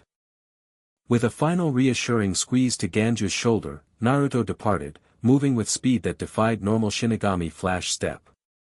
As he raced toward the old Sheba Manor ruins, he extended his senses, attempting to locate Yoruichi and the others. What he felt chilled him to the core. All across Soul Society, battles had erupted, not just the Minos attack, but coordinated strikes against key locations. The Gotei 13 was fully mobilized but spread thin, with captains separated and unable to support each other. And beneath it all, a dark spiritual pressure grew steadily stronger, ancient, patient, and terrifyingly familiar. Yhwach was awakening, and Soul Society was unprepared for what was coming. Yoruichi and Mizuho arrived at the Konogi sacred site only to find it already under attack. The site itself was concealed within what appeared to be an abandoned shrine at the edge of the first district of Rukongai, protected by Kido barriers that should have been invisible to all but those with knowledge of their existence. Yet those barriers now lay shattered, and white-clad figures moved systematically through the shrine, following the directions of a Shinigami Yoruichi recognized immediately, Captain Tozen of the 9th Division. Tozen is working with them, Yoruichi whispered, pulling Mizuho behind cover. That confirms Aizen's involvement. They're searching for the central chamber, Mizuho observed. But they haven't found it yet. The final barrier requires Konogi blood to open. Then we still have a chance, Yoruichi decided. I'll create a diversion. When they're distracted, make your way to the chamber and secure the anchor. Before Mizuho could object, Yoruichi transformed into her cat form and darted into the shrine, deliberately making enough noise to attract attention. As expected, several of the white-clad intruders, Quincy, Naruto had called them, immediately gave chase. Tozen, however, remained focused on the task at hand. Ignore distractions, he instructed the remaining Quincy. The anchor is all that matters. Hidden nearby, Mizuho waited for the right moment, then moved silently through the shadows as her ancestors had taught her. The Kanogi clan might have lost their noble status, but they had preserved the stealth techniques that once made them worthy guardians of Soul Society's secrets. She reached the concealed entrance to the central chamber, an ordinary-looking stone lantern that served as the key to the hidden door. Pricking her finger, she let a drop of blood fall onto the lantern's base. The stone began to glow with soft blue light, revealing intricate patterns that spread across the ground, forming the outline of a door. Just as the door began to open, Mizuho felt cold steel against her neck. "Thank you for saving us the trouble," Tozen said quietly, his zanpakuto steady against her skin. "I could sense your approach despite your admirable attempt at concealment. You betray your own oath as a Shinigami," Mizuho accused him. "Why serve Yhwach? What could the Quincy king offer that justifies such treachery?" "I serve justice, not Yhwach," Tozen replied. "The current order of Soul Society is built on lies and corruption. It must be torn down for true justice to prevail." "And Aizen promised you this justice?" Mizuho asked bitterly. "You're being used, Captain Tozen. Aizen serves no one but himself." Before Tozen could respond, a golden flash announced Yoruichi's return, not as a cat but in human form, her shunko activated. The technique combined Kido with hand-to-hand combat, surrounding her with crackling white energy. "Step away from her, Tozen," Yoruichi commanded. "Or we'll see if justice is blind as well as stupid." Tozen didn't move his blade from Mizuho's neck. "Yoruichi Shihoin. Your presence confirms what we suspected, the divine sage has begun gathering his allies." "Smart guy," Yoruichi replied, circling slowly to find an opening. "So you know you're on the wrong side of this fight." "There is no wrong side when the entire system is corrupted," Tozen countered. "The Soul King, the noble houses, Central 46, all preserve an order that perpetuates suffering. And unleashing Yhwach will fix that?" Yoruichi scoffed. "He'll destroy everything, not just the parts you think are corrupt." Their standoff was interrupted by the arrival of the Quincy who had pursued Yoruichi. They surrounded her, arrows of spiritual energy knocked in their bows. "Take the Kanogi woman into the chamber," Tozen instructed one of the Quincy. "Retrieve the anchor. The rest of you, subdue Yoruichi Shihoin, alive if possible. Lord Aizen wishes to question her about the divine sage's condition." The ensuing battle was brief but intense. Yoruichi's shunko allowed her to dispatch several Quincy in rapid succession, but their numbers and the confined space worked against her. When one managed to fire a specialized binding arrow that disrupted her spiritual energy, the others quickly overwhelmed her. Meanwhile, Tozen forced Mizuho into the central chamber, a small, perfectly circular room with a pedestal at its center. On the pedestal sat a crystalline orb glowing with blue-white energy. The Kanogi anchor, Tozen identified it. One of 5 keys to Yhwach's prison.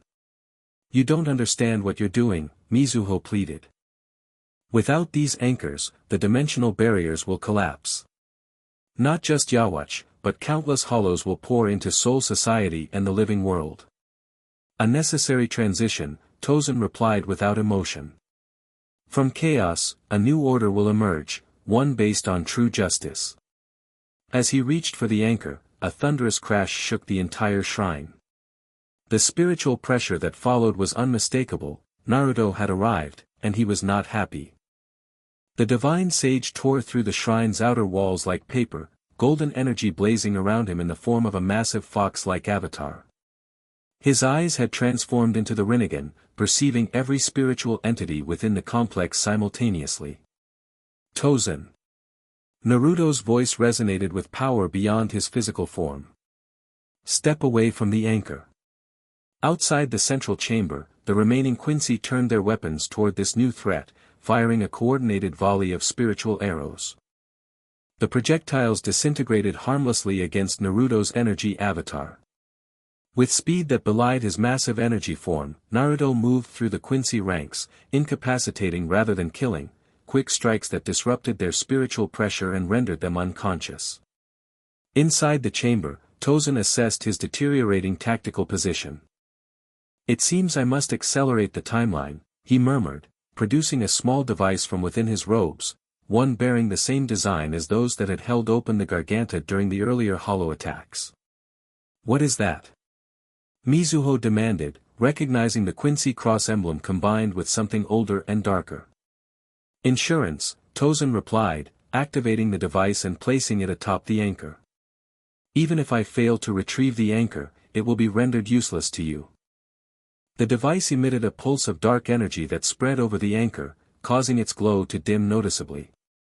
Mizuho gasped in horror, recognizing a corruption of the very Kido her clan had developed to maintain the seal. "You've poisoned it," she accused. "Inverted the flow of spiritual energy." "Precisely," Tozen confirmed. "It now weakens the seal rather than strengthening it.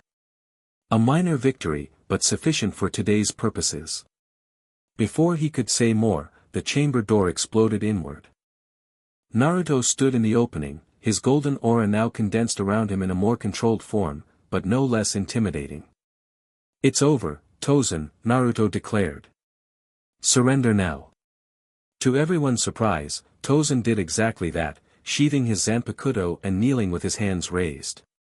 "Indeed it is, divine sage. My task here is complete." Naruto's eyes narrowed, the Rinnegan perceiving the subtle changes in the anchor's energy. "What did you do to it?" "Ask the Kanogi woman," Tozen suggested calmly. "She understands the implications better than I could explain." Mizuho rushed to the pedestal, examining the anchor with growing horror. "He's inverted its spiritual polarity. Instead of reinforcing the seal, it's now actively degrading it." She looked up at Naruto, her expression grim. "And I fear this isn't the only one they've corrupted. Can you fix it?" Naruto asked, maintaining his focus on Tozen even as he addressed Mizuho. "Perhaps, with time and the proper rituals," she replied uncertainly. "But the Kanogi techniques have been fragmented over the centuries of our exile." "Then we adapt," Naruto decided. He approached the anchor, studying it with his Rinnegan. "This corruption is recent, not fully integrated with the anchor's core energy. I might be able to purify it." "You would need your full power for such a task," Tozen observed with unsettling calm. "Power you have not yet recovered, divine sage." The accuracy of this assessment confirmed Naruto's suspicion that Aizen had been monitoring his meditation. Nevertheless, he had to try. Placing both hands on the crystalline orb, he channeled his golden energy into it, attempting to overwhelm and purge the corruption. The anchor responded, its glow strengthening as it recognized the divine sage's essence. But the corruption fought back, dark energy swirling within the crystal in direct opposition to Naruto's efforts. "It's resisting," Naruto grunted, increasing the flow of his power. "The corruption is tied to Yhwach's essence somehow." "Of course it is," Tozen replied. "The devices were created using fragments of his power, harvested from the weakening seal itself. A self-reinforcing cycle of degradation." Outside the chamber, Yoruichi had freed herself from her captors, taking advantage of their distraction when Naruto arrived. She now entered the chamber, sporting minor injuries but still combat-ready. "Naruto, we have a problem," she announced. "I just received a hell butterfly from Yhwach. The other sacred sites are under attack as well. Unohana is holding her position, but Yhwach reports that the anchor at his location has already been corrupted." 2 of 5, Mizuho whispered, the color draining from her face. "If they corrupt all 5. The seal fails completely," Naruto finished grimly. He redoubled his efforts, golden energy now pulsing through the entire chamber as he fought against the corruption within the anchor. Sweat beaded on his forehead as he drew deeper on his still recovering power. This was a battle on the spiritual level, with the anchor itself as the battlefield. Within the crystal, his energy confronted the corruption directly, golden light against abyssal darkness, each seeking to overwhelm the other. Just when it seemed Naruto might prevail, the device on top of the anchor pulsed again, channeling additional corruption. Naruto staggered back, momentarily overwhelmed. You can't save it, Tozen stated matter-of-factly. Not in your current state. The corruption is linked directly to Yhwach's awakening consciousness. As he grows stronger, so does it. Watch me, Naruto growled, stepping forward again. But before he could resume his efforts, a new spiritual pressure washed over the shrine, calm, controlled, and radiating benevolence. Aizen had arrived. He stood in the outer chamber, surveying the unconscious Quincy with mild disappointment. Such inefficiency, he murmured, before turning his attention to the inner chamber. Divine Sage. It seems we find ourselves at an impasse. Naruto positioned himself protectively in front of Yoruichi and Mizuho, his golden aura flaring in response to Aizen's presence. There's no impasse, Aizen. Just you revealing your true colors at last. True colors? Aizen repeated with a benign smile. I assure you, my dedication to Soul Society's welfare has never wavered. It is my methods that you might question, not my goals.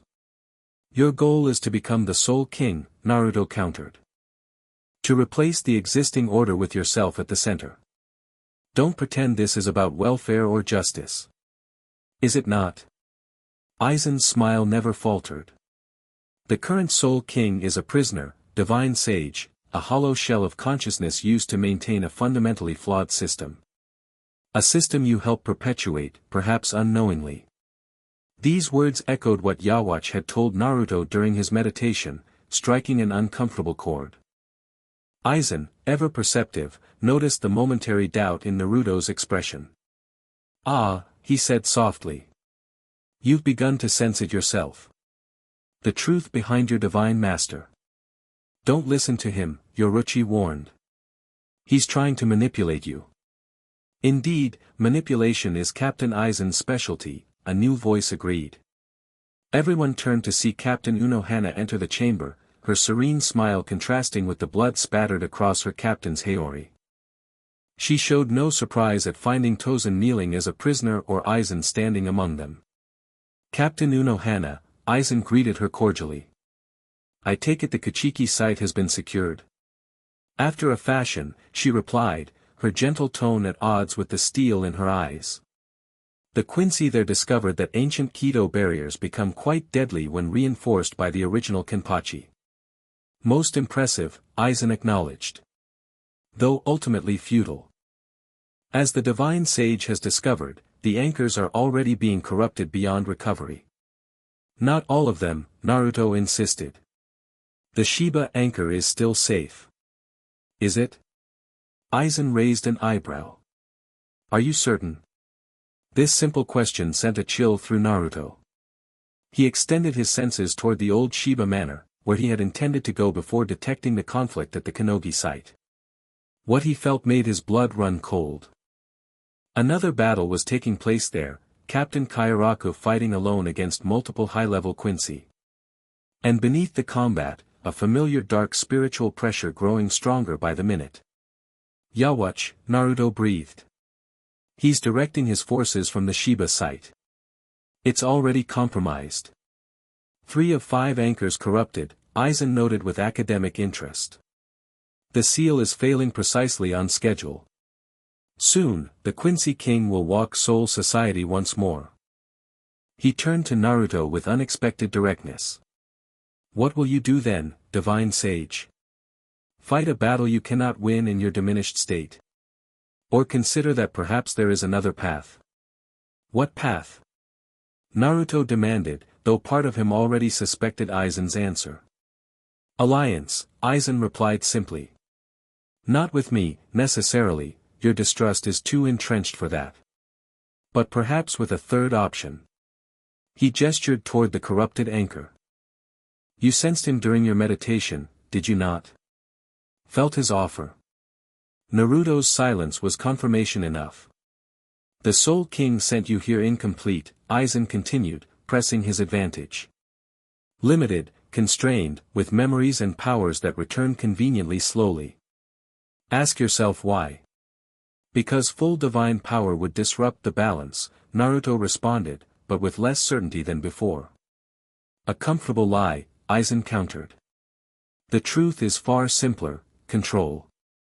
You are a weapon, divine sage, aimed at Yhwach but prevented from questioning the hand that aims you. His voice dropped to an almost compassionate tone. You, who valued freedom above all in your human life, have become a puppet of cosmic forces you don't fully understand. The words cut deeper than Naruto wanted to admit. During his meditation, he had sensed something wrong at the heart of his divine purpose, questions he had no answers for. Enough, Unohana interrupted, stepping forward. Your words are poison, Aizen, designed to create doubt where clarity is needed. She turned to Naruto. We cannot save the corrupted anchors now. We must focus on protecting the Sheba anchor, the heart of the seal. Even one anchor maintained properly could buy us time to develop a counter-strategy. Naruto nodded, grateful for the clear direction amidst his growing doubts. You're right. We need to get to the Sheba site immediately. A tactical retreat, Aizen observed. Wise, if predictable. He made no move to stop them, which was concerning in itself. We will meet again soon, divine sage. When Yhwach has fully awakened, and you must choose your true allegiance. My allegiance is to the people who will suffer if the worlds collapse, Naruto replied firmly. Not to you, not to Yhwach, and not even to the Soul King if what you say is true. This answer seemed to please Aizen, who smiled more genuinely than before. Fascinating. Perhaps you are more than the sum of your divine programming after all. He stepped aside, clearing their path to the exit. Go. Witness Yhwach's return for yourself. Then decide. The lack of resistance was deeply suspicious, but they had no time to question it. With a final wary glance at Aizen, Naruto created several shadow clones to carry the corrupted anchor and escort Mizuho. Together with Yoruichi and Unohana, they departed the shrine, leaving Aizen standing calmly amid the aftermath of battle. Only Tozen remained, still kneeling in apparent surrender. Once the others were gone, he spoke quietly. They suspect nothing. They suspect everything, Aizen corrected, but can prove nothing. The perfect state of uncertainty to cultivate doubt. He turned to his loyal captain. You played your role well, Tozen. Now, we prepare for the next phase. As they departed through a carefully concealed garganta, the shrine behind them collapsed, another sacred site lost, another anchor to the seal corrupted beyond repair. Throughout Soul Society, similar scenes played out as Yhwach's forces systematically dismantled the divine protections established millennia ago. The countdown to awakening had begun, and even the divine sage found himself questioning which side he should be on when the final hour arrived. Chapter 3, Ascension Night had fallen over Soul Society, but darkness was the least of anyone's concerns. Red emergency lights flashed across Siriidii as alarms blared continuously. The Godii 13 was in full crisis response, squads deployed to multiple locations, medical teams scrambling to treat the wounded, and communication networks overwhelmed with reports of breaches, battles, and casualties. Naruto, Yoruichi, and Unohana flash-stepped across rooftops toward the old Sheba Manor ruins, each lost in their own thoughts.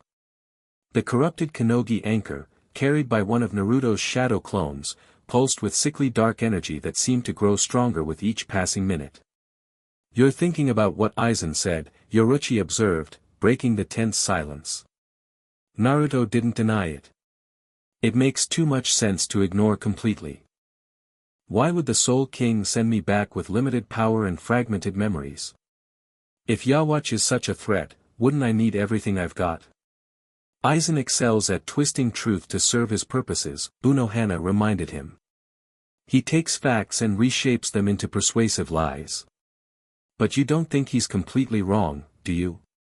Naruto pressed, noticing her careful wording. Unohana's perpetual smile remained, though her eyes grew more serious. The Soul King's nature has always been complex. Those of us who have served longest harbor questions we dare not ask openly. Great, more cryptic answers, Naruto muttered. I'm getting real tired of those. They paused atop a tall building at the edge of Siriidii, looking out toward the wilderness where the Sheba Manor ruins waited. Even from this distance, they could see flashes of spiritual energy, the battle Naruto had sensed earlier still raging. Whatever the truth, Yoruichi said, right now we need to focus on the immediate threat.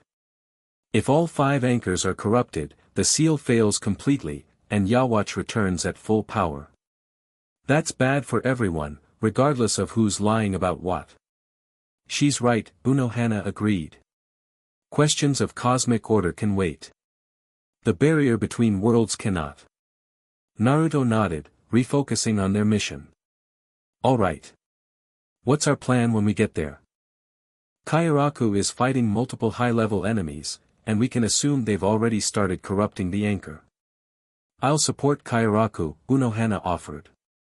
My combat abilities should surprise them. I'll locate and secure the anchor, Yoruichi said. Stealth is my specialty. Which leaves me to deal with whatever heavy hitter is coordinating this, Naruto concluded.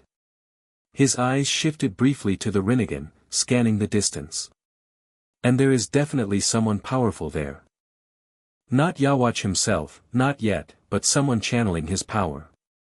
His second-in-command, perhaps, Unohana suggested. The legends speak of an elite guard, the Stern Ritter, who served as extensions of Yhwach's will. Wonderful, Yoruichi said dryly. Ancient Quincy super soldiers. This just keeps getting better. Naruto managed a grin despite the gravity of their situation. Hey, at least it won't be boring. His expression grew serious again. Let's move. Every minute we delay, that seal gets weaker. They resumed their journey, moving with greater urgency. As they approached the Sheba ruins, the spiritual pressure intensified, not just Kairaku's familiar energy but multiple unknown signatures with a distinct Quincy flavor, cold and precise compared to the more fluid spiritual pressure of Shinigami. The old Sheba Manor had once been magnificent, a sprawling compound befitting one of the 5 noble houses. Now it lay in ruins, with only a few structures still partially standing amid overgrown gardens and collapsed walls. Yet even in decay, it radiated ancient power, the ground itself infused with spiritual energy that had accumulated over millennia. They arrived to find Kairaku fighting defensively, his flowered kimono torn and bloodied over his captain's haori. Against him stood 3 white-clad figures, each bearing a different Quincy cross insignia. Their coordinated attacks forced the captain to use both blades of his dual Zanpakuto, Kaiden Kayakatsu, in increasingly complex maneuvers. Looks like Kairaku could use a hand, Naruto observed. He created 3 shadow clones without hand signs. You know what to do. The clones nodded and immediately joined the battle, drawing the attention of 2 Quincy while Kairaku engaged the 3rd. This division of forces created the opening Naruto, Yoruichi, and Unohana needed to slip past toward the central ruins. The anchor will be in the underground chamber, Naruto said, recalling Ganju's information. But only the divine sage can find the entrance. What does that mean exactly? Yoruichi asked as they moved through the ruins. Not sure, Naruto admitted. But I'm guessing it's something only I would recognize or be able to activate. They reached what had once been the main house, now little more than a foundation with partial walls and a few support beams still standing. Yet despite its physical deterioration, the spiritual energy here was strongest, pulsing beneath their feet like a heartbeat. Naruto closed his eyes, extending his senses into the ground. There, he said suddenly, pointing to what appeared to be an ordinary stone among the rubble. That's the key. As he approached the stone, it began to glow with faint golden light, responding to his presence. Symbols appeared on its surface, not kanji or any written language, but a pattern that seemed to shift and change as they watched. I recognize this, Naruto murmured, kneeling to touch the stone. It's not writing, it's a chakra pattern. My chakra pattern. The moment his fingers made contact, the stone sank into the ground, triggering a series of mechanical sounds beneath them. A large section of the foundation slid aside, revealing a staircase descending into darkness. That was easy, Yoruichi remarked. Too easy. Agreed, Unohana said. Be cautious. They descended the staircase, Naruto creating a small sun-like orb of golden energy to light their way. Unlike the crude tunnels beneath most Soul Society structures, this passage was meticulously crafted, with walls of polished stone inscribed with complex sealing formulas that glowed faintly as they passed. I wrote these, Naruto realized, studying the inscriptions. These are Uzumaki clan sealing techniques combined with 6 paths power. No wonder only I could open the entrance. The passage ended at a massive circular door bearing a spiral pattern, the same symbol as on Naruto's headband. He placed his palm at the center of the spiral, channeling a precise amount of his energy into it. The door responded immediately, the spiral pattern rotating as complex locking mechanisms disengaged. It swung open silently, revealing a chamber that defied the decrepit state of the ruins above. The underground sanctuary was perfectly preserved, a circular room with a domed ceiling painted to resemble a starry sky. At its center stood a pedestal of white stone, upon which rested a crystalline orb similar to the Konogi anchor but significantly larger and glowing with golden light rather than blue. The heart of the seal, Unohana breathed. The Sheba anchor. It's still intact, Yoruichi noted with relief. We're not too late. But their relief was short-lived. As they moved toward the pedestal, a voice spoke from the shadows at the far side of the chamber. You are precisely on time, actually. A figure stepped into the light, a tall, slender man with white hair and gentle features that contrasted with the cold calculation in his eyes. He wore an immaculate white uniform with a distinctive cross emblem that marked him as Quincy, but of higher rank than those they had encountered previously. Jugram Hashwolf, Unohana identified him, her voice betraying rare surprise. Yhwach's second-in-command and Grandmaster of the Stern Ritter. Captain Unohana, Hashwolf acknowledged with a slight bow. Your reputation as Soul Society's memory serves you well. Few remember my name after 1,000 years. Naruto stepped forward protectively, golden energy beginning to shimmer around him. You're here for the anchor. I am here to witness its corruption, Hashwolf corrected. A task already well underway. He gestured toward the pedestal, and now they saw what had been hidden from their initial view, a device similar to the one Tozen had used at the Konogi site, already attached to the Sheba anchor. Dark energy pulsed from it, gradually seeping into the crystal's golden glow like ink dropped in clear water. No. Naruto lunged forward, only for Hashwolf to appear between him and the anchor with startling speed. Please, the Quincy said calmly, no need for unnecessary struggle. The process is irreversible once begun. Naruto's eyes narrowed. We'll see about that. His hands formed rapid signs. Wood style, binding roots. Wooden tendrils erupted from the floor, snaking toward Hashwolf with incredible speed. The Quincy didn't appear concerned, merely touching the hilt of his sword, a motion that somehow caused the wood to age rapidly, withering and crumbling before it could reach him. The divine sage's creation abilities, Hashwolf observed. Impressive, but ultimately subject to time and decay like all created things. Yoruichi seized the opportunity to flash step past him toward the anchor, her speed nearly invisible to normal perception.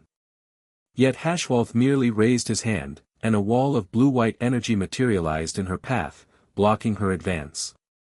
Predictable, he commented. The Shihoin clan's legendary speed remains impressive, if straightforward. How about this for straightforward? Naruto growled, his Rinnegan activating fully.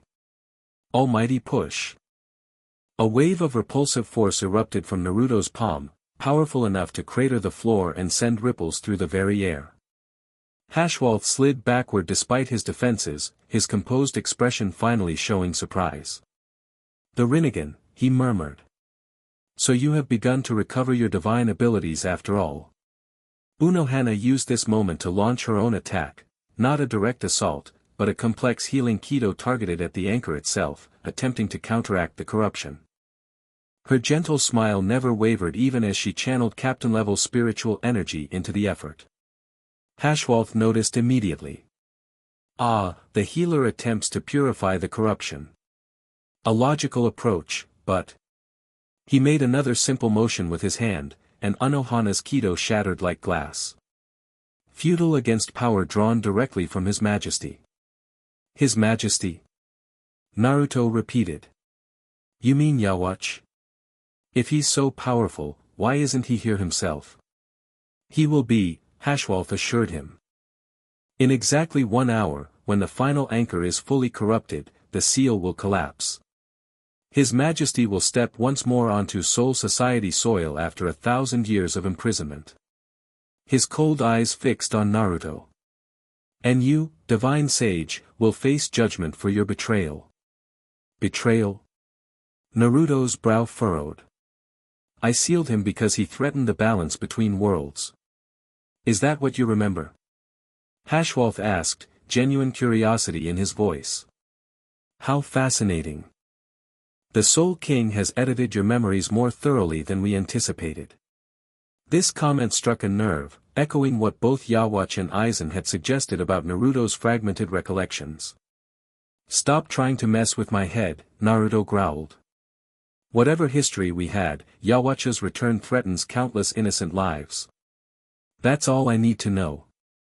Noble sentiments, Hashwalth acknowledged. But perhaps misplaced. His Majesty seeks not destruction but correction, a return to the original order before the Soul King's usurpation. While this conversation continued, Yoruichi had been analyzing the barrier blocking access to the anchor. With a subtle nod to Unohana, she began channeling her shunko, the technique that combined hand-to-hand combat with Kido, focusing it into an increasingly concentrated form around her right fist. Unohana, understanding the silent communication, engaged Hashwalth verbally. The original order you speak of, it predates written history. How can you be certain Yhwach's version of events is accurate? Because unlike the sanitized histories of Soul Society, Hashwalth replied, Quincy memories pass directly from His Majesty to his chosen followers. I carry the unbroken recollection of what truly happened when the realms were sundered and the false god ascended. This distraction worked, Hashwalth's attention fixed on Unohana just long enough for Yoruichi to strike. Her shunko-enhanced fist hit the barrier with such concentrated force that it cracked, creating an opening just wide enough for her to slip through. The anchor, she called, reaching for the corruption device. Hashwalth turned, his composure finally broken. No. He moved with blinding speed, drawing his sword in a fluid motion. But Naruto was faster, appearing between Hashwalth and Yoruichi with a flash of golden light, the flying thunder god technique he had marked her with earlier. Your fight is with me, Naruto declared, meeting Hashwalth's sword with a kunai reinforced with golden energy. The clash of their weapons sent shockwaves through the chamber, cracking the domed ceiling and causing dust to rain down around them. While they engaged in increasingly rapid combat, Yoruichi reached the corruption device, examining it with urgent focus. I can't remove it, she called out. It's fused with the anchor somehow. Then destroy it. Naruto shouted back, blocking another strike from Hashwalth. That would destabilize the anchor completely, Unohana warned, joining Yoruichi at the pedestal. We need a more precise approach. As the two women worked to counter the corruption, Naruto and Hashwalth's battle intensified. The Quincy's swordsmanship was impeccable, each stroke perfectly calculated, each defense precisely timed. But Naruto fought with creative unpredictability, switching between shadow clones, elemental techniques, and taijutsu in patterns impossible to fully anticipate. Your fighting style is chaos, Hashwalth observed during a momentary pause. Effective, but inelegant. Thanks, Naruto grinned. I'll take that as a compliment. He formed a Rasengan in his palm, but rather than attacking directly, he slammed it into the floor. The spiraling energy drilled through the stone, creating a localized earthquake that disrupted Hashwalth's perfect balance just long enough for Naruto to land a solid kick to his chest. The Quincy staggered back, his pristine uniform now marred with dust and a footprint. For the first time, genuine anger flashed in his eyes. Enough games, he declared. His Majesty gifted me with a portion of his power for this encounter. I had hoped to conserve it, but you leave me no choice. Blue-white energy erupted around Hashwolf, forming a glowing halo above his head. His spiritual pressure doubled, then tripled, taking on a quality that felt disturbingly familiar to Naruto, the same dark essence he had sensed during his meditation. A piece of Yhwach's soul, Naruto realized. He fragmented himself to empower his followers. Not fragmented, Hashwolf corrected. Shared. His Majesty's power flows through all Quincy, but especially his stern ritter. The halo above him pulsed brighter. And as his second-in-command, I received the greatest portion. He raised his sword, which began to transform, the metal reshaping itself into a longer, broader blade inscribed with glowing Quincy crosses. When he swung it, a crescent of energy sliced through the air toward Naruto with such speed and power that dodging seemed impossible. Naruto didn't dodge. Instead, his eyes shifted pattern, from the Rinnegan to something new. A red iris with 3 black tomo that spun rapidly. Sharingan, he whispered, the borrowed Dojutsu from Sasuke activating through his restored memories. With the Sharingan's predictive ability, Naruto tracked the energy perfectly. He didn't just avoid it but redirected it with a golden energy-coated hand, sending it crashing into the chamber wall instead. The eyes of the Uchiha. Hashwolf appeared genuinely surprised. That power belongs to a different world entirely. How do you possess it? Gift from a friend, Naruto replied simply. I've got a lot of those. His hands formed new signs. Like this one. Water style, water dragon jutsu. The moisture in the air condensed instantly, forming a massive dragon of water that roared toward Hashwolf. The Quincy slashed through it with his transformed sword, only for the water to reform behind him, controlled by Naruto's will. And this. Lightning style, thunder god network. Electricity coursed through the water dragon, creating a conducting pathway that enveloped Hashwolf in a cage of lightning. The Quincy erected a hasty barrier of erasure, but some of the electricity penetrated it, singeing his uniform and causing him to grimace in pain. Meanwhile, Yoruichi and Unohana worked frantically at the anchor. The corruption had spread to nearly half the crystal now, golden light giving way to darkness in a struggle visible within the orb itself. The device is keyed to Yhwach's spiritual signature, Unohana determined. It's using the anchor's own power against it, creating a feedback loop of corruption. Can we interrupt the loop? Yoruichi asked, her hands hovering over the device as she analyzed its energy pattern. Perhaps, Unohana replied. But we would need a pure sample of the divine sage's energy to counteract Yhwach's influence. Yoruichi's eyes lit with sudden inspiration. The corrupted Kanogi anchor. Naruto's clone is still carrying it.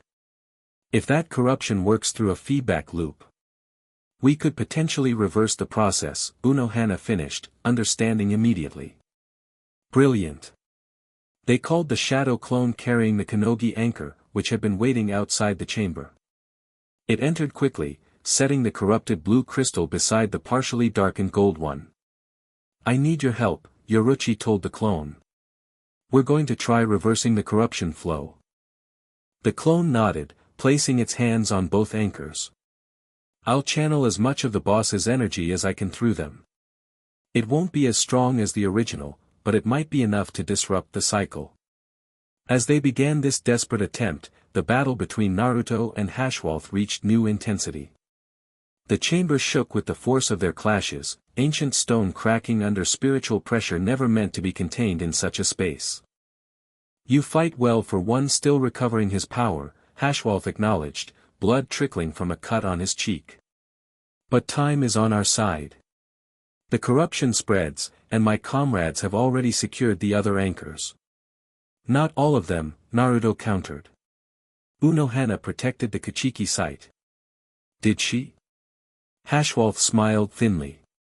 Are you certain? This momentary doubt was all Hashwolf needed. He moved with sudden acceleration, appearing behind Naruto and scoring a deep slash across his back before the divine sage could fully react. Naruto staggered, blood soaking through his orange kosode. The wound burned with unnatural cold, Quincy energy disrupting his healing ability. "You are strong, divine sage," Yhwach said, watching Naruto struggle to maintain his stance. "But you are not whole. Not yet. And now, you will not have the chance to become so." He raised his sword for a finishing blow, only to find himself suddenly immobilized. His body froze mid-motion, muscles locked in place by an invisible force. "What is this?" he demanded, genuine alarm in his voice for the first time. "Shadow possession complete," a voice announced from the chamber entrance. Everyone turned to see Shikamaru Nara, or rather, Naruto's shadow clone transformed into a perfect replica of his old friend, complete with the shadow possession jutsu stretching from his feet to Yhwach's. "Thought you could use a hand, boss," the clone called to the original Naruto, who grinned despite his injury. "Shadow possession," Naruto explained to the confused Yhwach. "A technique from my world. Not as flashy as some, but effective when you need to hold someone still." With Yhwach temporarily immobilized, Naruto created another shadow clone to help with his injury while he joined Yoruichi and Unohana at the anchors. "How's it going?" he asked, wincing as golden energy began slowly healing the wound on his back. "Not well," Yoruichi admitted. "Your clone's energy isn't strong enough to reverse the process completely. It's slowing the corruption but not stopping it." "Then I'll do it," Naruto decided, dismissing the healing clone and placing his hands directly on both anchors. "Let's see if the original works better than the copy." As soon as he touched the crystals, Naruto felt the conflict within them, a direct spiritual battle between his essence and Yhwach's. The corruption wasn't just a process, it was Yhwach himself reaching through the weakening seal, imposing his will upon the anchors that bound him. Naruto closed his eyes, channeling more of his golden energy into the struggle. Within the crystals, light pushed back against darkness, slowly at first, then with growing momentum as Naruto accessed deeper reserves of his recovering power. "It's working," Unohana observed as golden light began to reclaim territory within the Sheba anchor. Yhwach, still held by the shadow possession, watched with increasing concern. "This changes nothing," he declared. "Even if you save one anchor, the others are lost. The seal was designed to fail if even one anchor is fully corrupted." "Then we'll create a new seal," Naruto replied through gritted teeth, the strain of his effort evident. "One that doesn't depend on all 5 anchors." "Impossible," Yhwach scoffed. "The original seal took the combined power of the Soul King and the Divine Sage at full strength. You are merely a fragment of your former self." "A fragment with really good friends," Naruto countered. He looked to Yoruichi and Unohana. "I need your help. Both of you. Add your power to mine." Without hesitation, they placed their hands atop his, channeling their spiritual pressure into the effort. Unohana's healing energy and Yoruichi's Shunko-enhanced Ryatsu flowed through Naruto, amplifying his golden light. The effect was immediate and dramatic. The corruption in the Sheba anchor began to recede rapidly, golden light pushing the darkness back toward the device that had introduced it. More surprisingly, the corrupted Konogi anchor also began to respond, its sickly dark energy giving way to a pale golden glow.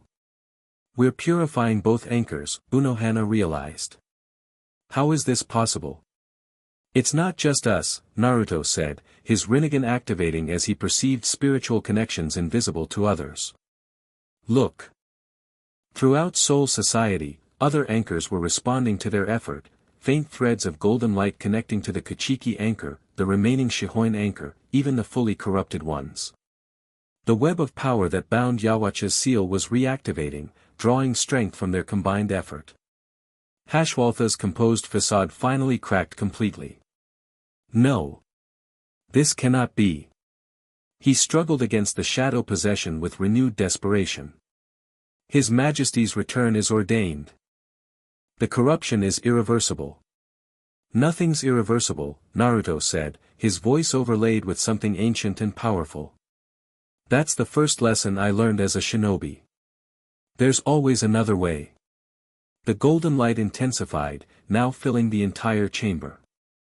The corruption devices began to crack, dark energy leaking from them as they failed under the pressure of purification. In that moment of apparent victory, disaster struck. A new spiritual pressure entered the chamber, calm, controlled, and radiating benevolence. Aizen appeared at the entrance, Captain Tozen at his side. "Remarkable," Aizen observed, genuine appreciation in his voice. "You've exceeded my calculations, divine sage." Aizen. Yoruichi hissed, not breaking contact with the anchors but tensing for combat. "Please," Aizen raised a hand, "maintain your effort. It truly is impressive." "Unfortunately." He drew his Zanpakuto in a fluid motion. "It is also precisely what I anticipated." Before anyone could react, Aizen flash stepped to the Shikamaru clone maintaining the shadow possession on Hashwolf. With a single slash, he destroyed it, freeing the Quincy commander. "What are you doing?" Naruto demanded, unable to break away from the purification process without risking the anchors. "Whose side are you on?" "My own, of course," Aizen replied simply. He turned to Hashwolf. "Your performance was adequate, if somewhat overdrawn." The Quincy straightened his uniform, his composure returning now that he was free. "You might have intervened sooner, Aizen. And deprived the divine sage of his moment of apparent triumph? That would be cruel."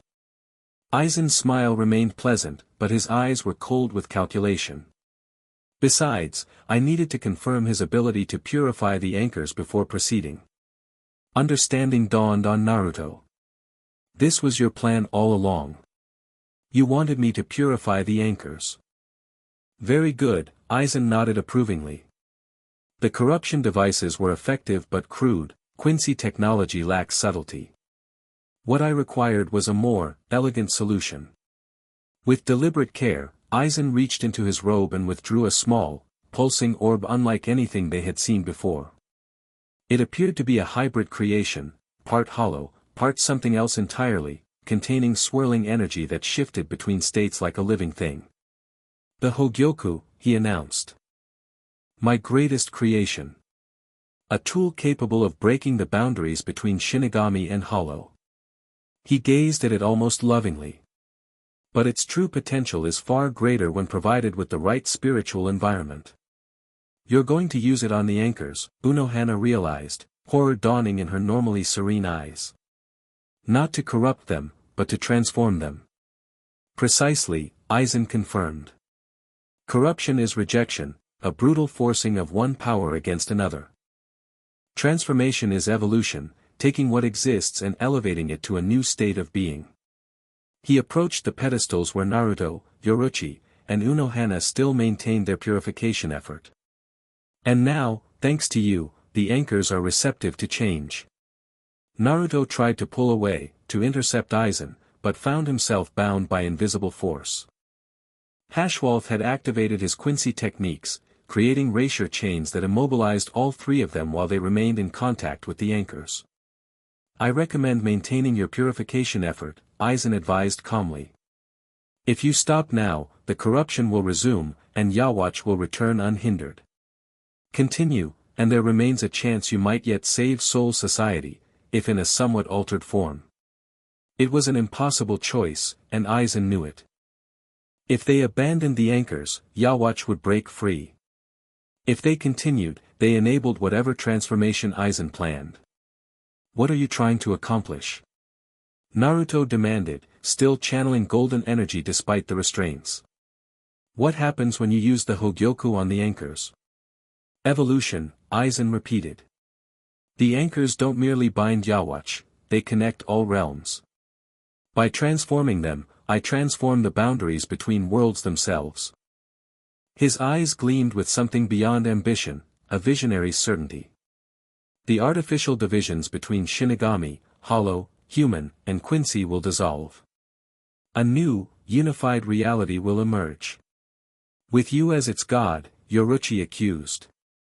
"With a worthy being as its center," Aizen corrected.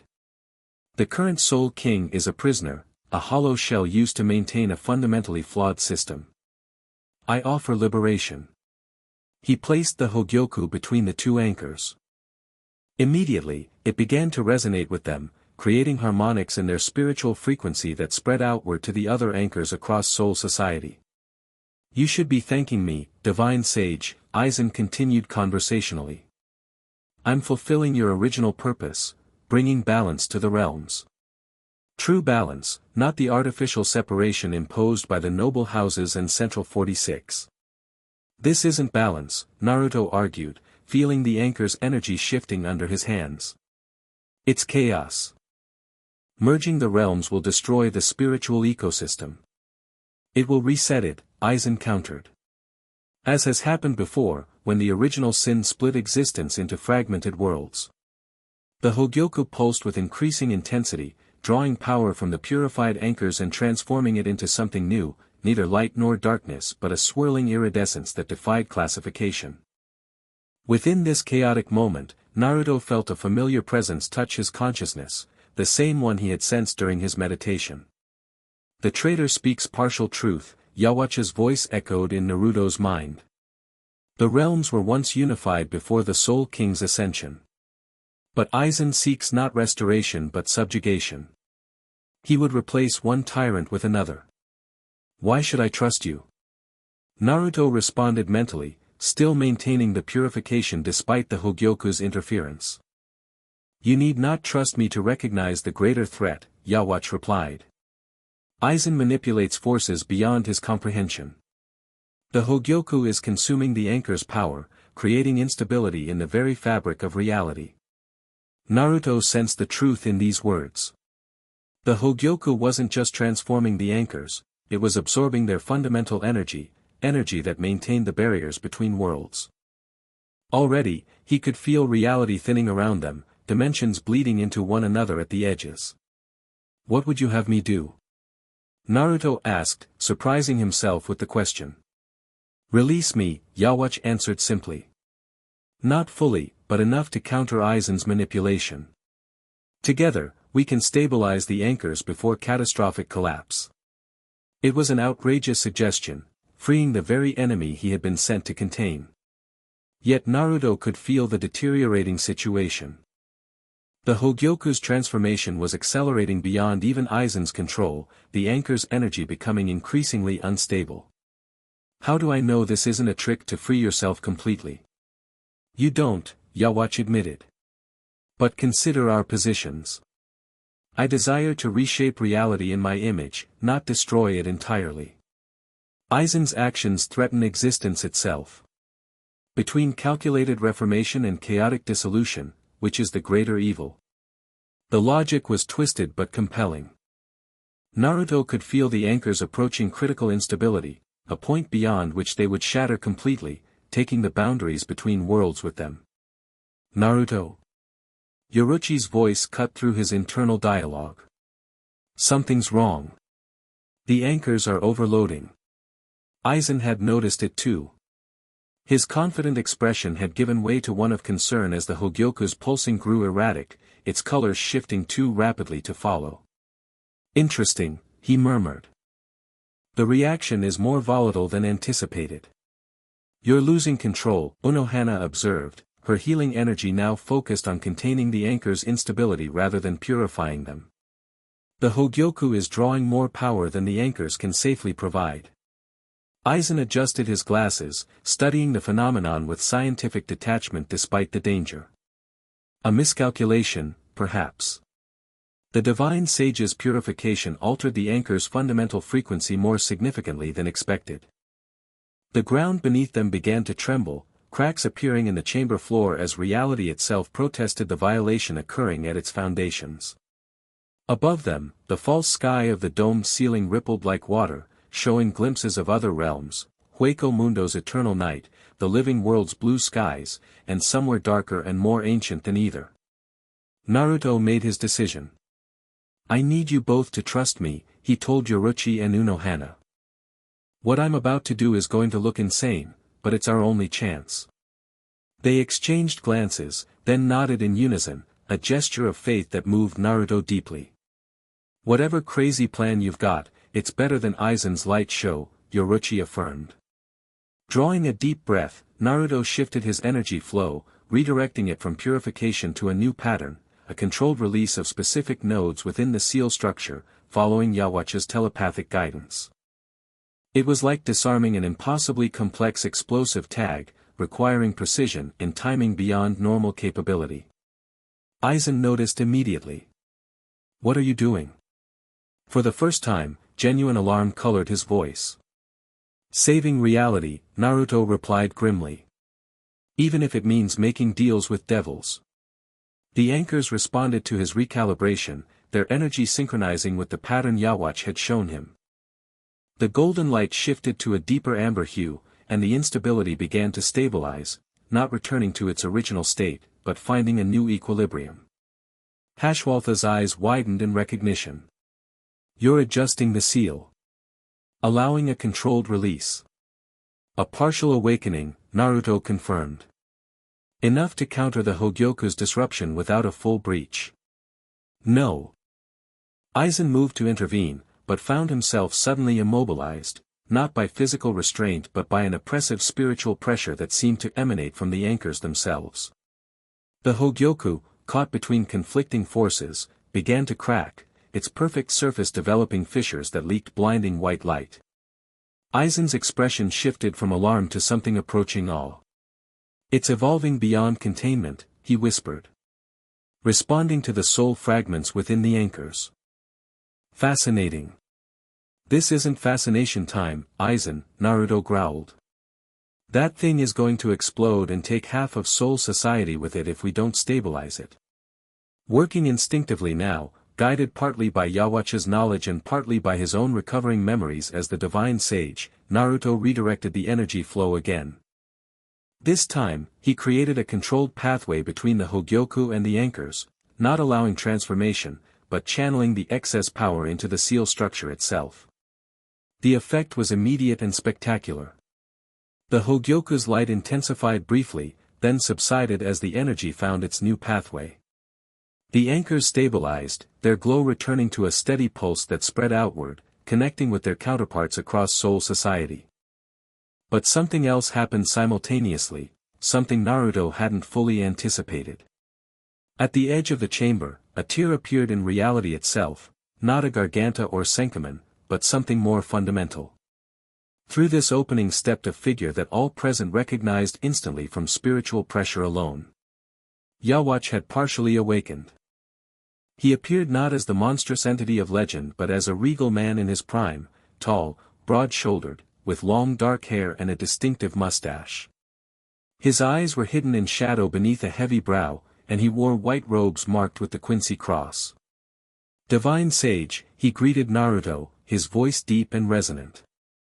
"Our reunion comes under unexpected circumstances." Naruto maintained his position at the anchors, still stabilizing the energy flow. "This isn't a full release. You're still bound by the seal's primary constraints." "Indeed," Yhwach agreed, examining his partially manifested form with clinical interest. "A shadow of my true self, permitted existence only through your intervention." "How ironic."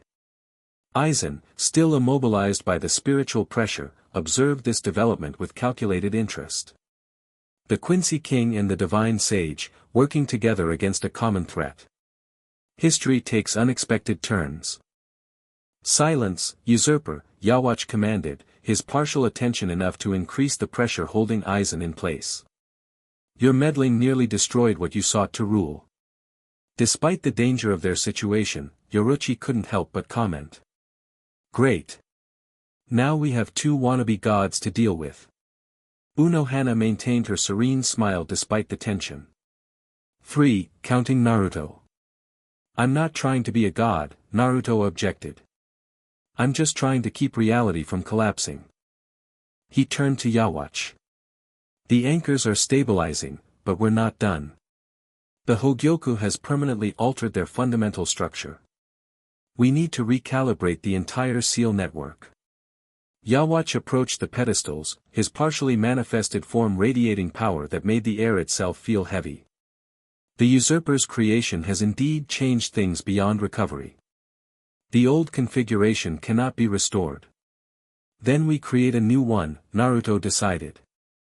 A reconfigured seal that accounts for the changes. Such a seal would require both our powers, Yhwach noted. A shared creation between enemies. Temporary allies, Naruto corrected. Just until reality isn't about to implode. A thin smile crossed Yhwach's austere features. Pragmatic. You have changed since our last encounter, divine sage. Grown wiser, perhaps. Or just more desperate, Naruto muttered. Together, they began the delicate process of reconfiguring the seal, Naruto providing the structural framework with his divine sage abilities, Yhwach contributing his intimate knowledge of the seal's weaknesses from a millennium spent testing them from within. Yoruichi and Unohana continued channeling their spiritual energy into the effort, providing additional stability while Naruto and Yhwach worked on the deeper reconstruction. Hashwolf maintained his position at his master's side, while Aizen and Tozen remained immobilized by the combined spiritual pressure of the two ancient powers. As the reconfiguration progressed, the chamber began to stabilize, cracks in reality sealing themselves, the trembling subsiding. The hoyoku, still nestled between the anchors, pulsed with decreasing intensity as its excess energy found proper channels through the new seal structure. Almost there, Naruto said, sweat beading on his forehead from the effort. The network is accepting the new configuration. Yhwach nodded, his shadow-hidden eyes fixed on the anchors. A temporary solution, but sufficient to prevent immediate collapse. And what happens when we're done? Yoruichi asked the question everyone was thinking. You go back to your prison, and we all pretend this never happened. The situation has changed irrevocably, Yhwach replied. The seal, even reconfigured, cannot fully contain me now that I have manifested partially in this realm. Nor can it function as it once did, with the anchors fundamentally altered by the hoyoku. So what do you propose? Naruto asked warily. A negotiated settlement, Yhwach said simply. One that acknowledges new realities while preserving the essential balance between worlds. You expect us to just take your word? Yoruichi scoffed. He doesn't have a choice, Naruto realized, studying the energy patterns flowing between them. The reconfigured seal doesn't just contain him, it binds him to its terms. By helping create it, he's woven himself into its conditions. A mutual constraint, Yhwach confirmed. I cannot break what is partly my own creation without destroying myself in the process. Likewise, you cannot alter it unilaterally without risking the same. A spiritual contract, Unohana summarized. Binding both the divine sage and the Quincy king to its terms. Exactly, Yhwach nodded. One that permits me limited manifestation and influence while preventing full restoration of my powers. In exchange, the boundaries between worlds remain intact, if more permeable than before. And the Soul King? Naruto asked. Where does he fit in this new arrangement? That, Yhwach's smile grew colder, depends on what you choose to do once you understand his true nature. A revelation that awaits your full awakening, divine sage. The cryptic answer troubled Naruto, but there was no time to press further. The reconfiguration was reaching its critical phase, requiring his complete concentration. As the final connections formed, a wave of golden-white energy pulsed outward from the anchors, spreading across soul society and beyond, a spiritual shockwave that every being with spiritual awareness felt, regardless of which realm they inhabited. The new seal locked into place with an almost audible click of cosmic machinery engaging. The hoyoku, now integrated into the seal structure rather than disrupting it, settled into a steady, muted glow between the anchors. It is done, Yhwach announced. The collapse has been averted. Naruto slowly withdrew his hands from the anchors, exhaustion evident in his features. And our agreement? Is bound in the fabric of the seal itself, Yhwach confirmed. I retain partial manifestation but cannot fully break the boundaries between realms. You maintain your position as divine sage but cannot unilaterally alter the new balance we have established. A stalemate, Aizen observed, the pressure holding him having diminished with the seal's completion. How utterly predictable. Not a stalemate, Naruto corrected, turning to face him. A transition. The worlds were never meant to remain rigidly separated or chaotically merged. They're supposed to evolve together, in balance. Balance, Aizen repeated with a hint of mockery. The eternal excuse for maintaining an imperfect status quo. No, Naruto shook his head. Balance isn't static, it's dynamic. It's not about preventing change but guiding it. He looked between Yhwach and Aizen. That's what both of you missed. You saw only extremes, complete separation or total unification. The truth has always been in the middle path. Pretty words, Aizen acknowledged. But ultimately meaningless without the power to enforce your vision. As if in answer, Naruto's form suddenly blazed with golden light. The manifestation was different from before, not just external energy but a fundamental transformation. 6 black orbs materialized behind him, hovering in a circular pattern. Marking appeared on his palm, a sun on his right hand, a crescent moon on his left. His eyes shifted again, combining elements of both Rinnegan and Sharingan into something new. 6 paths Sage Mode, he announced quietly. My full power has returned. Yhwach tensed, clearly recognizing the significance of this transformation. The seal's reconfiguration has accelerated your recovery. Interesting. Not just that, Naruto realized, feeling connections re-establishing themselves in his mind and soul. By working together on the new seal, we created pathways that restored what was fragmented. The Soul King's constraints have been bypassed. As I anticipated, Yhwach said with grim satisfaction. The usurper's hold on you diminishes when you act against his programming. Before this philosophical debate could continue, reality reasserted more mundane concerns. The chamber shook again, not from metaphysical instability but from physical damage. The battles above had weakened the ancient structure beyond recovery.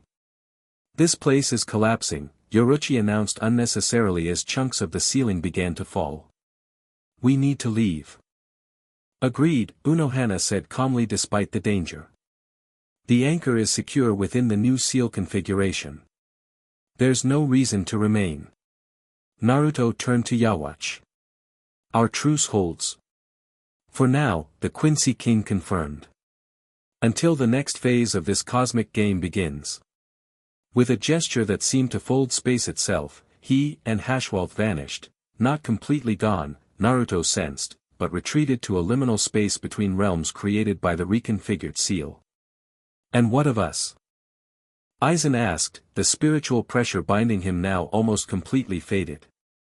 Do you intend to bring the traitorous captain to justice, divine sage? Naruto studied him thoughtfully. Justice isn't my department. That's for Soul Society to decide. A convenient abdication, Aizen noted. Perhaps you recognize that my goals, while different in method, share something with your own, the reformation of a fundamentally flawed system. The difference is, I don't think becoming a dictator fixes dictatorship, Naruto replied. But today's not the day for that fight. With a casual gesture, he created 4 shadow clones. These will escort you back to Siriidii. What happens after that is between you and the Godii 13. Aizen seemed almost amused by this approach. Most interesting. Neither condemnation nor absolution. You continue to surprise me, divine sage. As Naruto's clones moved to secure Aizen and Tozen, the chamber's deterioration accelerated. Larger sections of ceiling collapsed, and cracks spread rapidly across the floor. Time to go, Yoruichi urged, taking Naruto's arm. Your dramatic standoff can continue somewhere that isn't about to bury us. With nods of agreement, they made their exit, Naruto's clones escorting the captured captains, Unohana leading the way with Kido lights illuminating their path as the ancient structure collapsed behind them. Dawn broke over Soul Society, the first rays of sunlight illuminating a landscape forever changed by the night's events.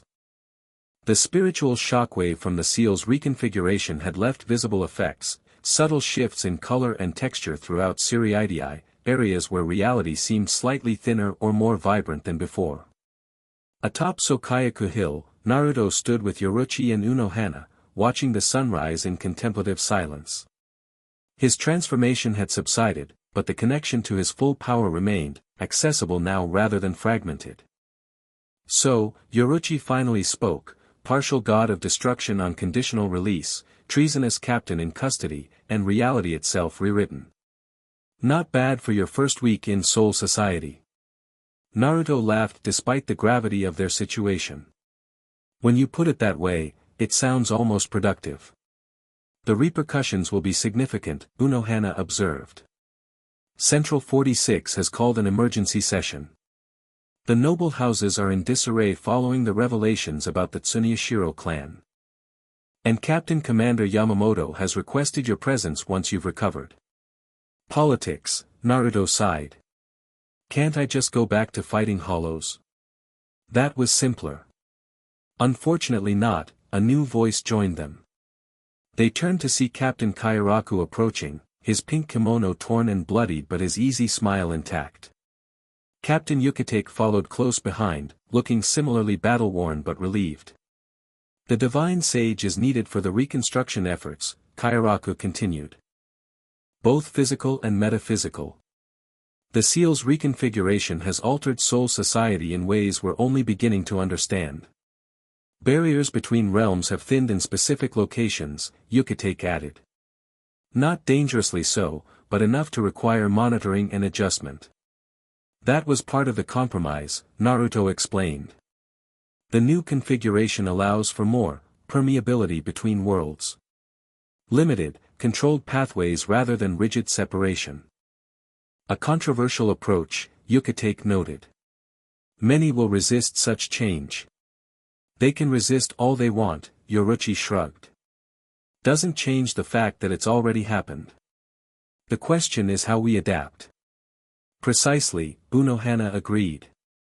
An adaptation requires guidance. She looked meaningfully at Naruto. Guidance that perhaps only the divine sage can provide.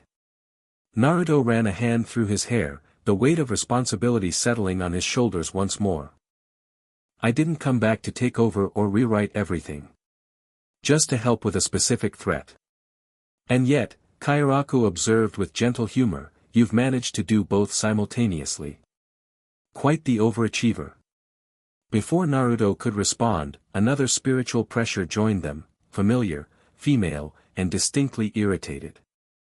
Kukaku Sheba marched up the hill, her artificial arm gleaming in the morning light and her expression promising violence to anyone who crossed her.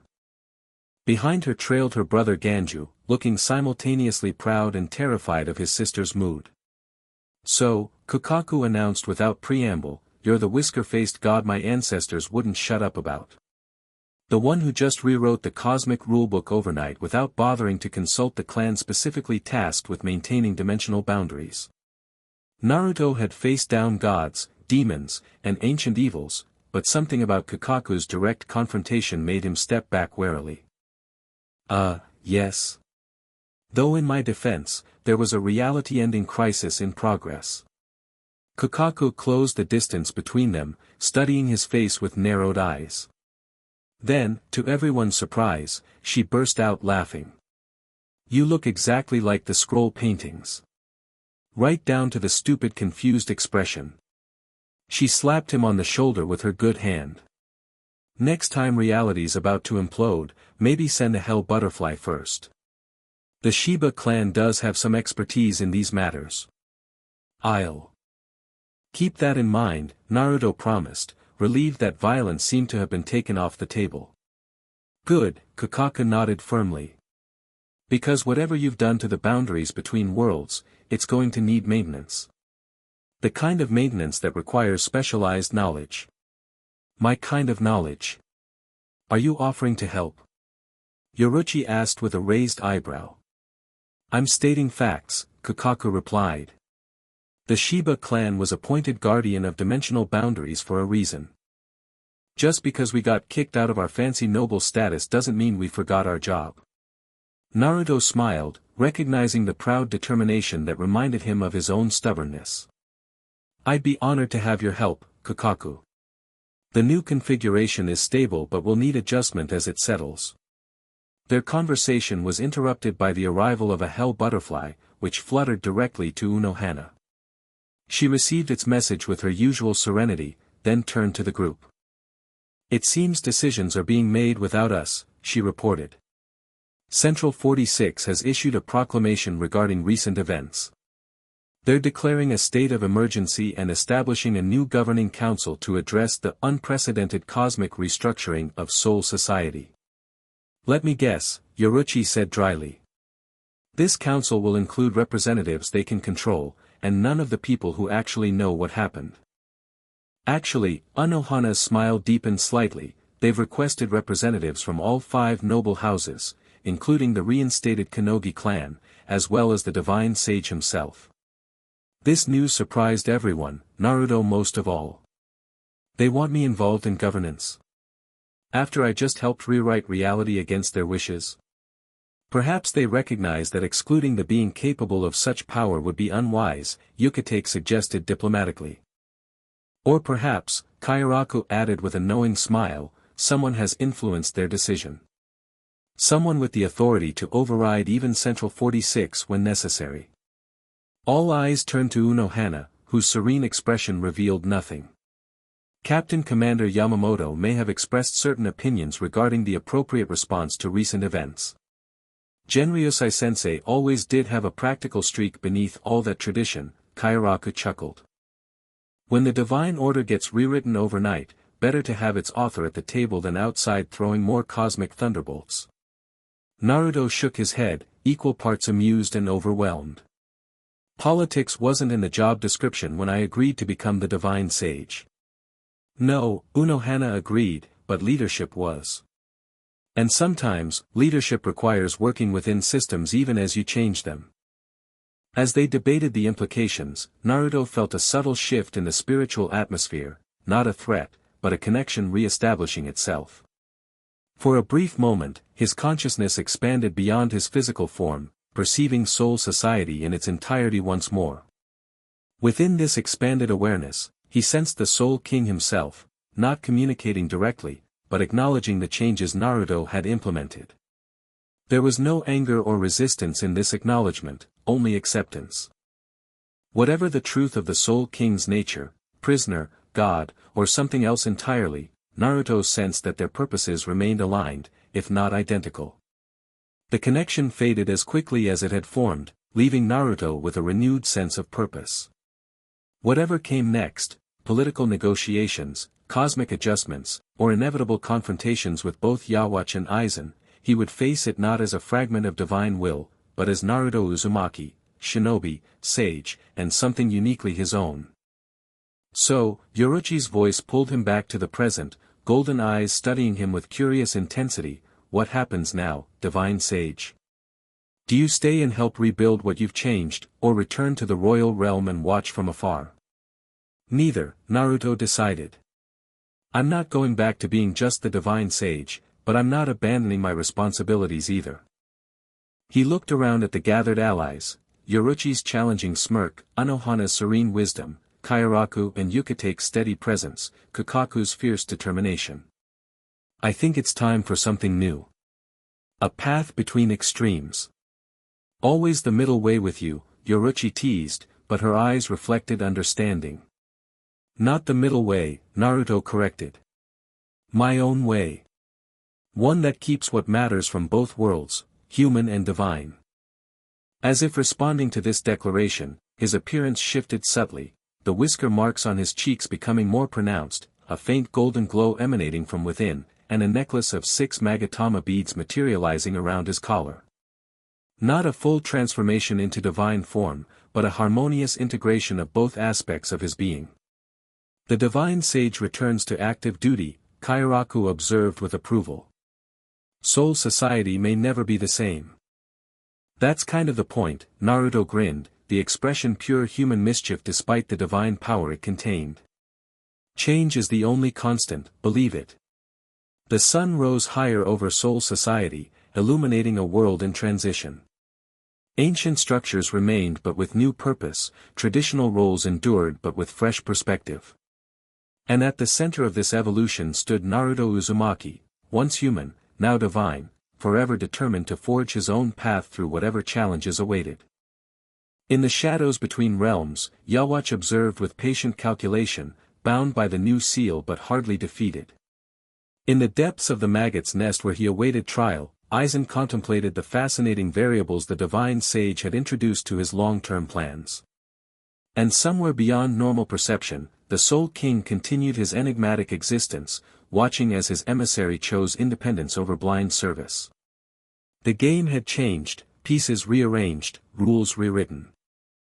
But for Naruto, Yoruichi, and Unohana, standing together as the dawn broke over a new era, the immediate future held more personal concerns. "I'm starving," Naruto announced, his stomach growling loud enough for everyone to hear. "Does Soul Society have ramen? Please tell me Soul Society has ramen." Yoruichi laughed, linking her arm through his. "I know just the place. Best noodles this side of the living world." "I shall join you," Unohana decided, falling into step beside them. After such exertions, proper nutrition is essential. As they descended Sokayaku Hill toward whatever future awaited, Naruto realized that for all the cosmic power and responsibility he carried, it was these moments, these connections, that made both his human and divine existence meaningful. Not godhood or worship, but friendship, purpose, and the simple joy of ramen shared with people who saw him for who he truly was. Divine Sage. Shinobi. Naruto Uzumaki. All of these, yet something more, something uniquely his own. A being of two worlds, walking his own path between them. The end.